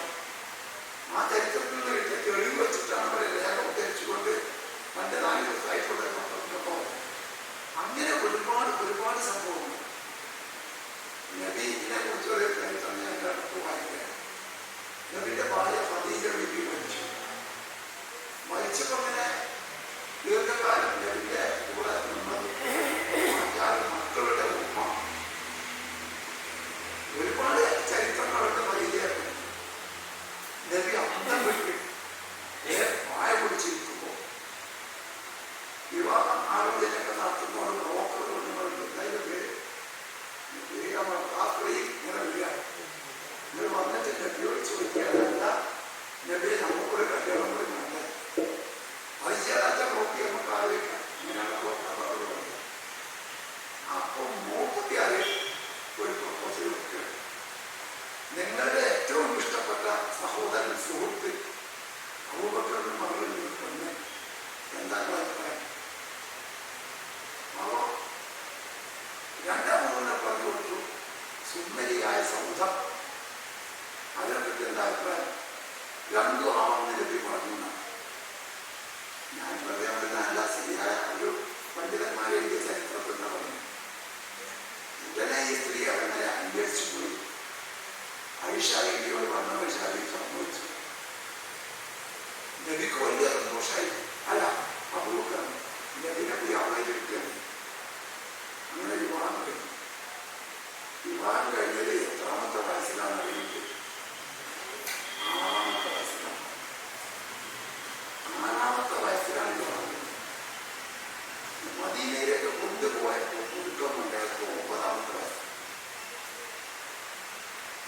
മനസ്സിന്റെ ഉള്ളിലേക്കാണ് കിടക്കാനുള്ള പ്രയാസങ്ങൾ ഒന്ന്. അന്ന് ആ പറയുന്ന വിവാഹ സമയത്ത് 47-48 വയസ്സുണ്ടാവും. ചില പോയിട്ട് 5-6 വർഷം പിന്നെ പതിയേക്കും. ആ 48-50 വയസ്സോട് അടുക്കുന്ന ഒരാൾ 6 വയസ്സായ ഒരു പെൺകുട്ടിനെ വിവാഹം ചെയ്യും. അതാണോ ഉത്തമമായ മാർഗം, മാതൃകാപരമായ മാർഗം നമുക്ക് കാണിച്ചു തരാൻ വന്ന പ്രവാചകനാണ്. എന്റെ ഒരു മനസ്സ് പറയാതെ ഒരിക്കലും അയാൾ ചെയ്യില്ല. നബി അങ്ങനെ ചെയ്തിട്ടില്ല. 9-ാമത്തെ വയസ്സിൽ വീട്ടിൽ കൂടി. അത്ര വലിയൊരു ക്രൂരത അദ്ദേഹം ചെയ്യുമെന്ന് എനിക്ക് തോന്നുന്നു. അത് ചരിത്രങ്ങളൊക്കെ നമ്മൾ അതിന് പല ഇതൊക്കെ പറയപ്പെട്ടത് പല ചരിത്രവും ഇതിൽ മതപരമായ കാര്യങ്ങൾ ബന്ധപ്പെട്ട് ചരിത്ര പശ്ചാത്തലങ്ങൾ പിന്നീട് പറയുമ്പോൾ വലിയ അപകടം. അത് ഒരിക്കലും നിഷേധിക്കാൻ പറ്റാതെ 6 വയസ്സിൽ കല്യാണം ചെയ്തു, 9-ാമത്തെ വയസ്സിൽ കുട്ടി. എന്നാൽ വേറെ ഒരു ചരിത്രം ഞാൻ പഠിച്ചു വന്ന എന്താണെങ്കിലും അതൊന്നും ശരിയല്ല. പിൽക്കാലത്ത് വന്ന രാജകീയ ഭരണകൂടം തെറ്റുകൾ ആവർത്തിക്കുക ചെയ്യുന്നതിന് വേണ്ടി നബിയുടെ പേരിൽ കഥകളുണ്ടാക്കി. അങ്ങനെ അദ്ദേഹം ചെയ്ത് കേൾക്കുന്ന ഞാൻ ചെയ്തി അതിനു വേണ്ടി ഉണ്ടാക്കിയ കഥയാണ് എന്നും വായിച്ച ഗ്രന്ഥങ്ങൾ കയ്യിലുണ്ട്. അപ്പൊ ചരിത്രത്തിന്റെ വസ്തുതകൾ തന്നെ പരിശോധിച്ചാൽ പിന്നെ നബിക്ക് 13 ഭാര്യമാരാണെന്ന് ഒരഭിപ്രായം, 11 വേറെ അഭിപ്രായം. മറ്റൊരു അഭിപ്രായത്തിൽ ഞാൻ പഠിച്ചത് അങ്ങനെ ഒന്നും ഉണ്ടായിട്ടില്ല. അതിന് അദ്ദേഹം തെളിവ് പറയുന്നത് എന്താണ്? നബിക്ക് ഭാര്യമാർ 13,000 11,000 12 എന്നാണ് പറയുന്നത്. പ്രസംഗിച്ചത് ഖദീജ ബീവി മാത്രമേ. അതും ഒന്നല്ല, 6 ഉമ്മ കൊച്ചു, റുഖിയ, ഫാത്തിമ, ഖാസിം, ഇത്തരമൊക്കെ നബിയുടെ ആദ്യത്തെ പ്രസംഗിക്കാൻ ഉള്ള സാധ്യത നബിയുടെ ജീവിതത്തിലുണ്ട്. ഒരു കുട്ടിയെ വരാനുള്ള ബോധ്യമാണ്. നബിയുടെ ആവശ്യം പ്രസംഗിക്കാറ് സൗദിന്റെ ഒക്കെയാക്കി ജുബൈരി എന്നോട് പ്രസംഗിക്കുന്ന 13 ആളുകൾ രക്ഷിച്ചിട്ടുണ്ട്. മറ്റൊന്നും പ്രസംഗിച്ചില്ല. അത് ആ ന്യായപ്പെട്ട് നോക്കുമ്പോൾ അതാ ശരി നമ്മൾക്കും നമ്മളാകെ കുഴപ്പത്തിലാണ്. പിന്നെ യേശു ക്രിസ്തുവിന്റെ ജനനത്തെ കുറിച്ചുള്ള ചരിത്രത്തിൽ യേശു ക്രിസ്തു ദിവ്യബന്ധം ധരിച്ചു. അല്ലെങ്കിൽ ദൈവത്തിന്റെ മലക്ക് വന്ന് മുന്തി. അങ്ങനെ മുമ്പ് ഓടിയിട്ടില്ല, അതിന് ശേഷം ഓടിയിട്ടില്ല, ആദ്യം ഉറച്ചു. അതിനെ സംബന്ധിച്ച് ഉന്നതനായിട്ടുള്ള ഒരു പള്ളിയച്ഛൻ മാതം നെറ്റിയോടെ വാളകത്തിന്റെ എന്ന് പറഞ്ഞ സ്ഥലത്താണ് അദ്ദേഹം താമസം കൊണ്ടത്. അദ്ദേഹം എഴുതിയ പുസ്തകമുണ്ട്. ആ പുസ്തകത്തിൽ അദ്ദേഹം പറയുന്നതാണ് അത് ശരിയാണ്. പക്ഷെ ഞങ്ങൾ സഭാ തീരുമാനം പറയാൻ പാടില്ല, യഥാർത്ഥ തീരുമാനം പാടില്ല. ഫാദർ നെറ്റിയോടൻ വാളകത്തിൽ കൊല്ലം എഴുതിയിട്ടുള്ള ഒരു പുസ്തകം. ആ പുസ്തകം ഞാൻ പറയുന്ന പുസ്തകത്തിന്റെ കയ്യിലുണ്ടാവുന്ന പുസ്തകം ഒരു കാര്യം നമ്മുടെ രാജസ്ഥാനി ബന്ധമായി സ്വന്തമായി വായിച്ചു വെക്കാൻ കൊടുക്കില്ല. ഇതിന്റെ ഭരണശേഷം ഒന്നായി കൊണ്ടുപോകും. ഒരു പാട് പുസ്തകങ്ങളുണ്ട്. അവിടെ വായിച്ചാൽ പോരാന്നാണ് പറഞ്ഞിട്ടാക്കോ അതിനെ കൊണ്ടുവന്ന് നോക്കും. അതുപോലെ ഒരുപാട് പുസ്തകം. ആ പുസ്തകത്തിൽ ഫാദർ വെച്ചോളം പറയുന്ന എന്താണെങ്കിലും ചെറുപ്പകാലത്ത് തുല്യം പഠിക്കാൻ പോകുന്ന ഒരു പെൺകുട്ടിയായിരുന്നു മറിയം. ആ മറിയത്തിനെ റോമാ ചക്രവർത്തിയുടെ ഭരണമായിരുന്നു ആ രാജ്യത്ത് വന്ന് ബ്രിട്ടീഷുകാരുടെ ഭരണമായിരുന്നു.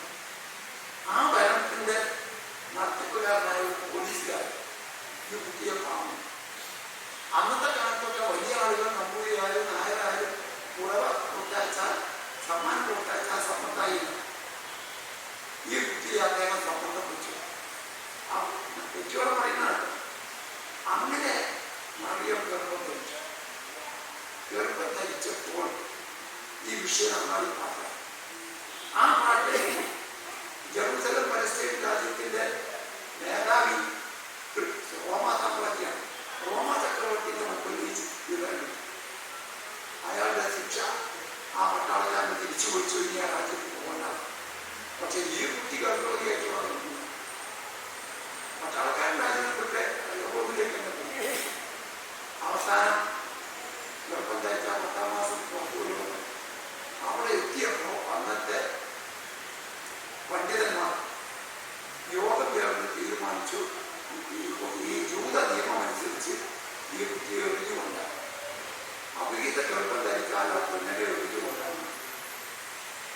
എറിഞ്ഞു കൊല്ലാൻ തീരുമാനിച്ചു.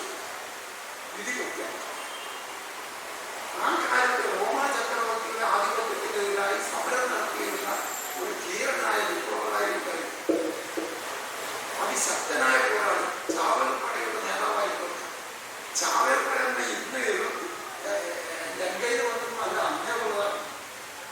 ആ ചാവേർപ്പട സംഘടിപ്പിച്ച് റോമാ ചക്രവർത്തിക്കെതിരായി സമരം നടത്തുന്ന സംഘടനയുടെ നേതാവ് ജോസഫ്. അദ്ദേഹം പ്രായമായപ്പോൾ അതിൽ നിന്നും വിരമിച്ചു. അദ്ദേഹം വിരമിച്ചപ്പോൾ സന്യാസ ജീവിതമാണ് ആഗ്രഹിച്ചത്. അതിനുവേണ്ടി ചാവക്കടലിന്റെ കരയിൽ, വെസ്റ്റ് ബാങ്കിന്റെ കരയിലുള്ള ഒരു ആശ്രമത്തിൽ കയറിച്ചു. അവിടെ ഞാൻ താമസിച്ചു. ആശ്രമത്തിൽ ജീവിതം നയിക്കുന്ന കൂട്ടത്തിൽ അവർ പഠനം കഴിഞ്ഞ് പോരുക ചെയ്യാൻ പറ്റുന്ന എന്തെങ്കിലും ഒരു ജോലി പഠിക്കും. അവിടെ പഠിപ്പിച്ചത് ആശാരിപ്പണി. അങ്ങനെയാണ് ജോസഫ് ആശാരിപ്പണി പഠിച്ചത്. പഠനകാലം കഴിഞ്ഞ് പുറത്ത് വന്നപ്പോൾ ആശാരിപ്പണി പഠിച്ച ജോസഫ് ജെറുസലം പട്ടണത്തിൽ ഒരു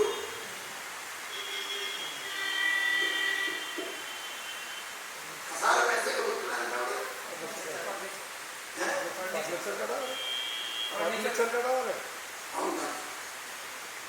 അവിടെ അദ്ദേഹം വലിയ കച്ചവടക്കാരനാണ്. ഫർണിച്ചർ ഷോപ്പിന്റെ മാനേജർ മുതലാളിയായി. പണിക്കാരെ വെച്ച് ഇയാൾ നല്ലോണം പണിയാണ്. ആ പുസ്തകത്തിന്റെ പേര് ജോസഫ് എന്ന പച്ചൻ പണിയാണ്. അങ്ങനെ ഒരു ദിവസം വൈകുന്നേരം കഴിഞ്ഞ് ഇരിക്കുമ്പോൾ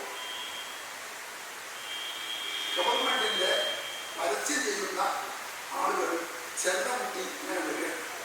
ഇന്ന് വൈകുന്നേരം മൈതാനത്ത് വെച്ച് അവിഹിതമായി ഗർഭം ധരിച്ച കുറ്റവാളിയായ മറിയമ്മനെ എറിഞ്ഞു കൊല്ലുന്നതാണ്. ആ സൽക്കർമ്മത്തിൽ പങ്കെടുക്കാൻ എല്ലാവരോടും അഭ്യർത്ഥിക്കുന്നു. ഇത് കൊത്തി പിടിച്ചിട്ട് ഇങ്ങനെ വരികയാണ്. അപ്പൊ ജോസഫിന്റെ വിപ്ലവബോധം, സമരവീര്യം, ചരിത്രബോധം, യാഥാർത്ഥ്യബോധമുള്ള അതിന് ഉണർന്നു കഴിഞ്ഞു. കച്ചവടക്കാരൻ പോയി പഴയ വിപ്ലവകാരി നേതാവിന്റെ ബുദ്ധി തന്നെ തിരിച്ചു. ഇയാളിങ്ങനെ ആലോചിച്ചു, ഗർഭം ധരിച്ചതിനെ എറിഞ്ഞു കൊല്ലുകയാണെങ്കിൽ ധരിപ്പിച്ചവനുണ്ടല്ലോ, അവനത്തെ എറിയത്തില്ല, അവരും കൂടി നമ്മൾ എഴുതുപോലെ എന്നുള്ള ചിന്ത വളർന്നു വന്നപ്പോൾ ഇദ്ദേഹം എന്ത് ചെയ്തിട്ടുണ്ട്. അപ്പൊ ഈ വിളിച്ചു വന്നവരെ ഇങ്ങനെ പോയി. അത് മൈതാനത്ത് എത്തുമ്പോൾ ആ കുട്ടിനെയും കൊണ്ടുപോയി വേറെ അവിടെ നടത്തും. ജോസഫ് ഉടനെ പേടിക പൂട്ടി ഒറ്റ ഓട്ടം ആ മൈതാനത്തിൽ. ആ മൈതാനത്ത് വെച്ച് കുറ്റപത്രം ഒന്നുകൂടി വായിക്കും. ആ വായിച്ച് തീരുന്നതോടുകൂടിയാണ് ആ സൽക്കർമ്മം തുടങ്ങുന്നത്. പിന്നത്താണ് കഴിഞ്ഞാൽ വലിയ പുണ്യമാണ്. അതിനെ പ്രഖ്യാപിക്കാത്തതിന് വേറെ തുടങ്ങാൻ ഞാൻ പ്രഖ്യാപിക്കുക. ഉടനെ ജോസഫ് സ്റ്റേജിനെ കണ്ടു. ജോസഫ് പറഞ്ഞു, എന്തിനാ ഈ കുട്ടിയെ കൊണ്ടുവരുന്നത് ചോദിച്ചു. അപ്പൊ അവിടുത്തെ അതിന് വലിയ ഓരോ പുരോഹിതൻ പറഞ്ഞു, ആ കുട്ടി അവിഹിത ഗർഭം ധരിച്ചിരുന്നു. ആര് വിളിക്കുമ്പോൾ അവിഹിത ഗർഭം, പിന്നെ ഈ കുട്ടിയുടെ അച്ഛനാരാണ് എന്ന് പുരോഹിതൻ ചെയ്യാമോ? ജോസഫ് പറഞ്ഞു, ഞാനാണ് ആള്. ഏറ്റെടുത്ത് കഴിഞ്ഞാൽ പിന്നെ കേസ് നോക്കൂലോ. അച്ഛൻ നിൽക്കല്ലേ. അതോടുകൂടി എറിഞ്ഞു കൊല്ലത് മതിയാക്കി കേസ് കിട്ടും. പിന്നെ ഈ കുട്ടിനെ അവിടെ ഏൽപ്പിച്ചു കൊടുത്തു. അതിനെ കൂട്ടിയിട്ട് മറിയം കുട്ടിനെ കൂട്ടിയിട്ടാണ് ഇയാൾ പോകുന്നത്. പല സ്ഥലത്തും പോയി നോക്കും.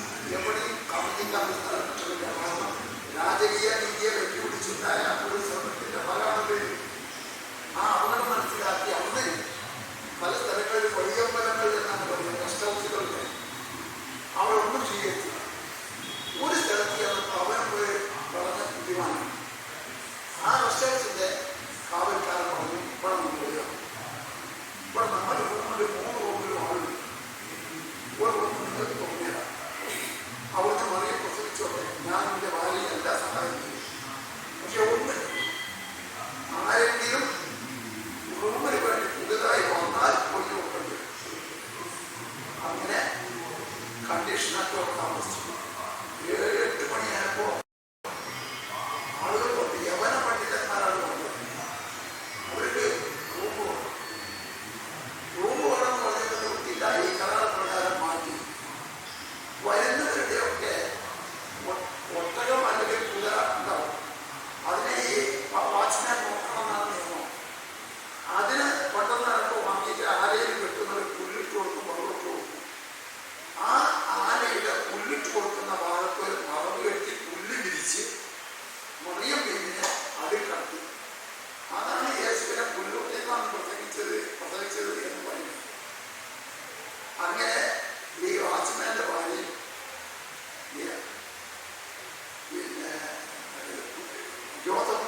ഈജിപ്തിൽ നിന്ന് മടക്കി.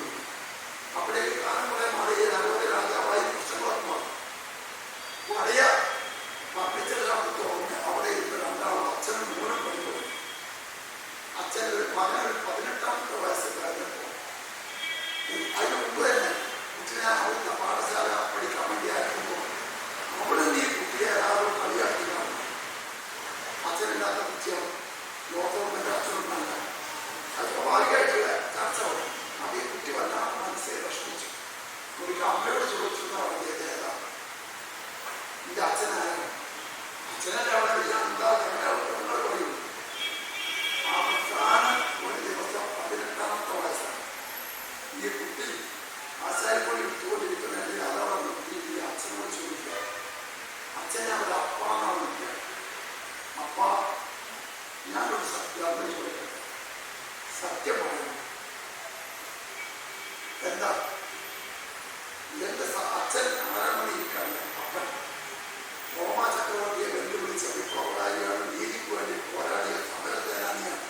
അതുകൊണ്ട് ഞാൻ ചോദിക്കാണ് എന്റെ അപ്പൻ ആരാണ്? ഇയാൾ ഞാനിപ്പോൾ പറഞ്ഞ ആളെ മുഴുവൻ കുട്ടിയോട് അപ്പ ആ കുട്ടി ചോദിച്ചു. അപ്പൊ ഈ അനിയൻ സാമ്രാജ്യത്വത്തിന്റെ പട്ടാളം, ഗവർണർ മുതലാളിത്തത്തിന്റെ ഭരണം, പൗരോഹിത്യത്തിന്റെ മേധാവിത്വം, ഇതിനെ എതിർത്ത് തോൽപ്പിച്ച് രാജ്യത്തെ മോചിപ്പിക്കാൻ എന്താണ് അപ്പ വഴി എന്ന് ക്രിസ്തു ചോദിച്ചു. അപ്പൊ ജോസഫ് പറഞ്ഞു, മോനെ ഒറ്റ വഴിയുണ്ട്, കിഴക്കോട്ട് പോകണം. കിഴക്കോട്ട് പോയിട്ട് അതിനെക്കുറിച്ച് ഒരുപാട് പഠിക്കാൻ, നല്ല സംയമനം വേണം. സംയമനം കിട്ടണമെങ്കിൽ ജ്ഞാനം വേണം. ജ്ഞാനം കിട്ടണമെങ്കിൽ ധ്യാനം ചെയ്യണം. ജ്ഞാനം സംയമനം. അതേ ഒന്ന് അറ്റാതി വെച്ചപ്പോഴാണ് കിഴക്കോട്ട് പോകാൻ അങ്ങനെ ഇയാൾ തോന്നുന്നത്. ഹിമാലയ പർവ്വതത്തിന്റെ മുകളിൽ കാശ്മീരിലെ ഏറ്റവും ഉയർന്ന ലേഹ് എന്ന പ്രദേശത്ത് വന്നു ചേർന്നു. അവിടുന്ന് 30-ാമത്തെ വയസ്സിൽ കുറിച്ച് 31-ാമത്തെ വയസ്സിലാണ് യേശു നാട്ടിൽ വന്ന് പഠിച്ച് പഠനങ്ങൾ ഉപയോഗിച്ചിട്ടുള്ളതാണ്. ആ ചരിത്രം ലോകത്തിൽ എന്ന തച്ചൻ എന്ന ഫാദർ നെറ്റിയോടെ പുസ്തകത്തിൽ കഥയാണ് കേട്ടാൽ ഏതാണ്ട് ശരിയാണ് നമുക്ക് തോന്നുന്നത്. അപ്പൊ ഇങ്ങനെ ചരിത്രം മതവുമായി ബന്ധപ്പെട്ട് വിശകലനം ചെയ്തു വരുമ്പോൾ മിത്തും യാഥാർത്ഥ്യവും തമ്മിലുള്ള സംഘർഷങ്ങൾ വരുന്നതാണ് ഞാൻ പറഞ്ഞതിന്റെ അർത്ഥം. ആ വിപ്ലവമാണ് യേശുക്രിസ്തു നടത്തിയത്. 32-ാമത്തെ വയസ്സായപ്പോഴേക്ക് കലക്കി രാജ്യം. അവസാനം പുരോഹിതന്മാർ നിർത്തിയിട്ടായിട്ട് ആ ചക്രവർത്തിയോട് കമ്പനിയിൽ വന്നിരിക്കുമ്പോൾ ജെറുസലേം പള്ളിയിലേക്ക് മാർച്ച് നടത്തി പുരോഹിതന്മാരെ അടിച്ച് പുറത്താക്കി എന്നാണ്. അതുകൂടി കഴിഞ്ഞപ്പോൾ പുരോഹിതന്മാർ വന്ന് ഇന്ത്യയിൽ വെക്കാൻ പറഞ്ഞു. രാജാവിന് കത്തയച്ച് രാജാവിന്റെ ഓർഡർ പ്രകാരം പിടിച്ച് കോടതി കൊണ്ടുപോയി. പിടിക്കണമെങ്കിലും കിട്ടൂല. യേശുവിന്റെ രൂപത്തിൽ 10-20 ആളൊന്നായിട്ട് അങ്ങോട്ടേക്ക് വരിക. ജനങ്ങൾ മുഴുവനാണ് അടിയുന്ന ആളുകൾ. അവസാനം എല്ലാ സാമ്രാജ്യത്വം ചെയ്യുന്ന പണി അവർ ചെയ്തു. യേശുവിന്റെ ഏറ്റവും അടുപ്പുള്ള ക്വാളിറ്റിയുള്ള നന്ദന്മാരിൽ ഒരാളെ കുറിച്ചു. അതാണ് യൂദാസ്. അവൻ കൈക്കൂലി കൊടുത്തിട്ട് യൂദാസ് അങ്ങോട്ട് കൊടുത്ത് അതിനെ അറസ്റ്റ് ചെയ്ത് കോടതിയിലെത്തി. കോടതിയിലെ ജഡ്ജി തീരുമാനം അദ്ദേഹം ഒരിക്കലും ഒന്നിനും വശപ്പെടാനില്ല. കംപ്ലീറ്റ് ചോദ്യങ്ങളും വിചാരണകളും വാദങ്ങളും ഒക്കെ അവസാനം ജഡ്ജി പറഞ്ഞു, ഈ മനുഷ്യനെ ശിക്ഷിക്കാൻ ഞാൻ ഉറപ്പ് കാണുന്നില്ല, നിങ്ങളെ നിരുപാധികം വിട്ടിരിക്കുന്നു. അത് പറഞ്ഞിട്ടാണ് കൂട്ടുകൊണ്ട് ഇറങ്ങിയപ്പോഴേ യേശുവിനെ വിളിച്ചിട്ട് ചോദിച്ചു, നിങ്ങളുടെ ഈ സമരത്തിന്റെ പോരാട്ടത്തിന്റെ പള്ളിയിൽ വരെ സ്വാർച്ച നടത്തി അടിച്ചു പുറത്താക്കിന്റെ ഉദ്ദേശം എന്താണെന്ന് ചോദിച്ചു. അപ്പൊ യേശു പറഞ്ഞ മറുപടി ബൈബിളിലുണ്ട്, ഇന്നത്തെ സുവിശേഷത്തിൽ തന്നെ ഉണ്ട്. എന്താ പറഞ്ഞ മറുപടിയാണ്? അധ്വാനിക്കുന്നവന്റെയും ഭാരം ചുമക്കുന്നവന്റെയും രാജ്യം ഈ ഭൂമിയിൽ സ്ഥാപിക്കും. അതാണ് എന്റെ ലക്ഷ്യം. അപ്പോഴത്തെ പുരോഹിതന്മാരെ കൂടി ജഡ്ജിയോട് വളരെ പറ്റില്ല, പൂക്കണം, മരിക്കണം, പറഞ്ഞ് ഇയാൾ അതിയായികളെ കൂടി അവിടെ വലിയൊരു സംഘർഷം കാണുന്നു. ഫാദർ നെറ്റിയോടെ എഴുതിയ കഥ ഞാൻ പറയുന്നു. ആ സംഘർഷത്തിന്റെ ഇടയിൽ യേശുക്രിസ്തുവിനെ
മോസാമി എഴുതിയ പുസ്തകങ്ങൾ അദ്ദേഹം ഭരണത്തിൽ യാഥാർത്ഥ്യവും നിലകൊള്ളുന്നത്.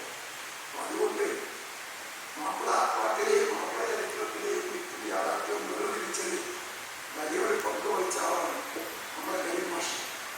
ഞാനൊക്കെ അത് മുഴുവായിട്ടാണ് കണ്ടിരുന്നത്. പലരും സംശയിക്കാൻ പലർക്കും പഠിക്കാനും ഈ ഏറെമാൻ പെരുമാൾ എന്നെ ബിയെ കാണാൻ പോയതും മാപ്പിളാരികളും എന്തായാലും ആ ചരിത്രം വിവരിക്കുമ്പോൾ ജൈനുദ്ദീൻ മൊത്തം തങ്ങൾ എഴുതിയത് നബി പഠിച്ച് 200 കൊല്ലം കഴിഞ്ഞിട്ടാണ് ഏതോ രാജാവ് പോയത്. അദ്ദേഹം അതിനെ എഴുതാൻ കാരണം ലോഗൻസ് മാനുവൽ അങ്ങനെയാണ് എഴുതിയത്. ഇവിടുത്തെ ഇന്ത്യയുടെ ചരിത്രത്തിൽ അടിസ്ഥാന പല കാര്യങ്ങളും എഴുതിയുണ്ടാക്കിയത് പോർച്ചുഗീസുകാരാണ്. അങ്ങനെ ഇദ്ദേഹത്തെ 200 കൊല്ലം കഴിഞ്ഞിട്ടാണ് പോയത് എഴുതിയിട്ടുണ്ട്. അതൊക്കെ കണ്ണിച്ചുകൊണ്ട് തെളിവ് ഉദ്ധരിച്ചുകൊണ്ട് തന്നെ കരീം മാഷും CN മൗലവിയും മഹത്തായ മാപ്പിള സാഹിത്യ ചരിത്രത്തിൽ എഴുതിയിട്ടുണ്ട്. അത് ഏറ്റവും പ്രധാനപ്പെട്ട ഒരു തെളിവ് അവർ ഉദ്ധരിച്ചത് ആ സമകാലിക യുഗത്തിലെ അറബി ചരിത്രകാരനായ ഒരു മഹാൻ എഴുതിയ ഒരു പുസ്തകമാണ് ഫിർദൗസുൽ ഹിക്മത്ത് എന്നാണ് എനിക്ക് പറഞ്ഞത്. അത് എഴുതിയത് തൊബരി, ചരിത്ര പണ്ഡിതനായ തൊബരി എഴുതിയ ഫിർദൗസുൽ ഹിക്മത്ത് എന്ന കിതാബിൽ നബിയുടെ കാലത്ത് തന്നെയാണ് പോയത് എന്ന് പറയുന്നു. നമ്മളെ പോലെ ഇതിൽ സംശയം തോന്നിയിട്ടുള്ള കളക്ടർ ലോകനാളെ മറ്റുള്ള ഡെപ്യൂട്ടി കളക്ടർ ഗോപാലൻ നായർ സംശയം കേൾക്കാൻ പള്ളി തീർച്ചയായിട്ടും കോഴിക്കോട് വലിയ പള്ളിയിലെ പള്ളിയെ പോയി കണ്ടിരുന്നു. അദ്ദേഹം ചോദിച്ചു, ഇങ്ങനെ നബി കാണാനാണ് രാജാവ് പോയതെന്നും അങ്ങനെ നബിനെ കണ്ടേ വിശ്വസിച്ച് വിശ്രാമമായിട്ടുണ്ടെന്ന് ഞങ്ങളൊക്കെ വിശ്വസിക്കുന്നു, കേൾക്കുന്നു. പക്ഷെ സൈനുദ്ദീൻ മക്കളും നമ്മൾ ഇങ്ങനെ പറയുന്നുണ്ടോ? അപ്പൊ മുസ്ലിയാർ പള്ളിയിലെ പാടി കോഴിക്കോട് വലിയ പള്ളിയിലെ പാടി എണീച്ച് നേരെ പോയി അടിമാല തുറന്ന് കിതാബത്തോട് നടത്തി വെച്ചിട്ട് വായിച്ചർത്ഥം വന്നു. ആ പിതാവ് അടുത്ത കാലത്ത് കണ്ണൂർക്കാരനായ അബ്ദുള്ള കണ്ടുപിടിച്ച് മലയാളത്തിൽ പരിഭാഷപ്പെടുത്തിയിട്ടുണ്ട്. മൂക്കിന്റെ കയ്യിലുണ്ട്. സുറൂറുൽ ഇസ്ലാം ഫീ മലബാർ എന്നാണ് കാണുന്നത്. അതിൽ മറ്റൊരു ചരിത്രം തന്നെ ഉള്ളൂ. എന്റെ കാലത്തുള്ള ചരിത്രം അതാണ് ഈ കിതാബ്. നമ്മളെ ലോകൻ അങ്ങനെ എഴുതിയത് കൊണ്ട് അതിന്റെ ബേസ് ചെയ്തുകൊണ്ട് ചേരുന്ന മക്കളൊക്കെ എഴുതി അതുകൂടി എഴുതിയപ്പോൾ എല്ലാവരും അത് വിശ്വസിക്കാൻ പറ്റിയതായി. പക്ഷെ വസ്തുത മറ്റൊന്നാണ്. ഡെപ്യൂട്ടി കളക്ടർ ഗോപാലനായാലും മലയാളത്തിലെ മക്കളമാണെന്ന് കറക്റ്റായി പറയും. അയാൾക്ക് കിട്ടിയ വിവരം വിശ്വാസിയെ പറഞ്ഞാൽ അത് സുറൂറുൽ ഇസ്ലാമി മലബാർ എന്ന ഗ്രന്ഥമാണെന്ന് പിന്നീട് വന്നു. അതിപ്പോ കണ്ടുപിടിച്ച് അബ്ദുള്ള പുറത്തു വന്നു. അപ്പൊ ഞാൻ ചുരുക്കിയാണ് ഞാൻ പറഞ്ഞു വരുന്നത്, ചരിത്രം വളരെ ഗഹനമായി വിമർശനപരമായി നമ്മൾ പഠിക്കണം. ചിലപ്പോൾ പഴയ കത്തുകൾ പറഞ്ഞാൽ എതിർപ്പുകളും വിമർശനങ്ങളും ഒക്കെ വരുന്നതൊക്കെ വന്നോട്ടെ. പക്ഷെ ഞാനിപ്പോ പുറത്ത് ഇവിടെ പറഞ്ഞ പുറത്ത് പറയില്ല. ചില വോട്ട് പുറത്തു പോകും വിചാരിച്ചിട്ട് വേറെ ആരും നമ്മൾ വോട്ടിൽ കൊണ്ടുപോയി എന്നതുകൊണ്ട് ഞാനങ്ങനെ പറയുന്നില്ല. ഇവിടെ ഇപ്പൊ പറഞ്ഞാൽ ആരോട് പറയില്ലല്ലോ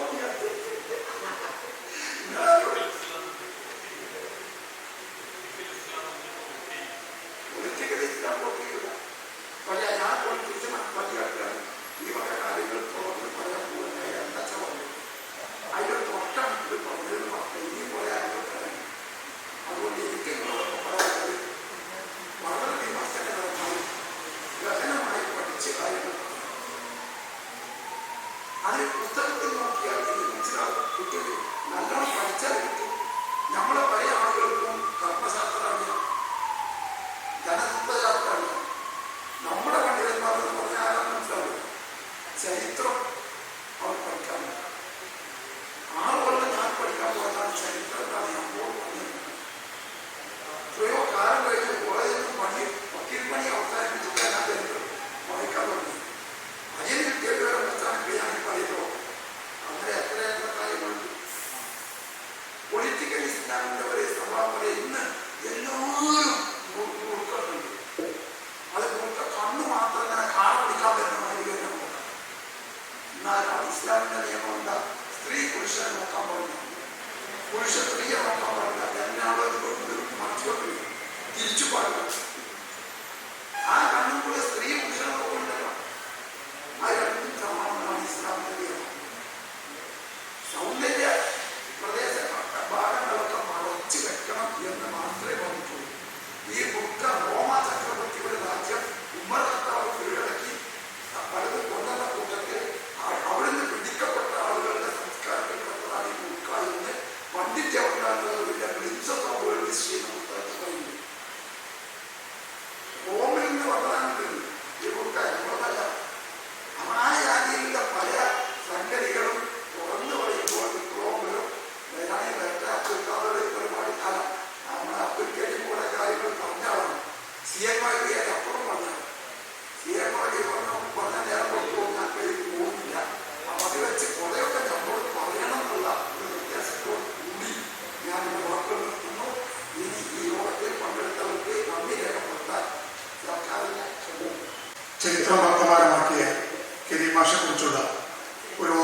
ഈ വർഷത്തെ KK മുഹമ്മദ് കുട്ടി സ്മാരക പ്രഭാഷണം ചരിത്രരചനയും മതസമുദായങ്ങളും എന്ന വിഷയത്തിൽ നടത്തുവാൻ ഇവിടെ എത്തിച്ചേർന്ന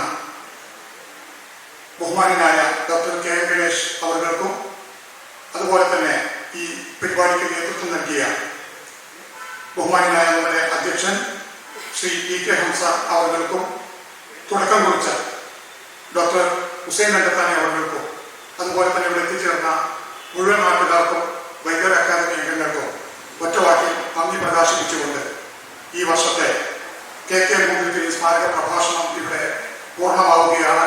അദ്ദേഹത്തിന്റെ നാമധേയത്തിലുള്ള അറബി മലയാളം റിസർച്ച് ലൈബ്രറിയാണ് ഈ അക്കാദമിയുടെ തന്നെ ഒരു നട്ടെല്ലായിട്ട് പ്രവർത്തിക്കുന്നത്. അതിന്റെ നേതൃത്വപരമായ പങ്കുവഹിക്കുന്നത് കൂടി കിരിമാഷയുടെ മകൻ കൂടിയായിട്ടുള്ള ശ്രീ KK മുഹമ്മദ് സത്താർ അവர்களാണ്. അതുകൂടി സാന്ദർഭികമായി സൂചിപ്പിച്ചുകൊണ്ട് ഈ കൊടുംവേനലിൽ ഈ ചൂടേറ്റ് ഈ പരിപാടി ശ്രമിക്കുവാൻ ഇത്രയും സമയം ഇവിടെ ഇരുന്ന എല്ലാവർക്കും ഒരിക്കൽ കൂടി നന്ദി പ്രകാശിപ്പിച്ചുകൊണ്ട് വാക്കുകൾ ഉപസംഹരിക്കുന്നു. നന്ദി.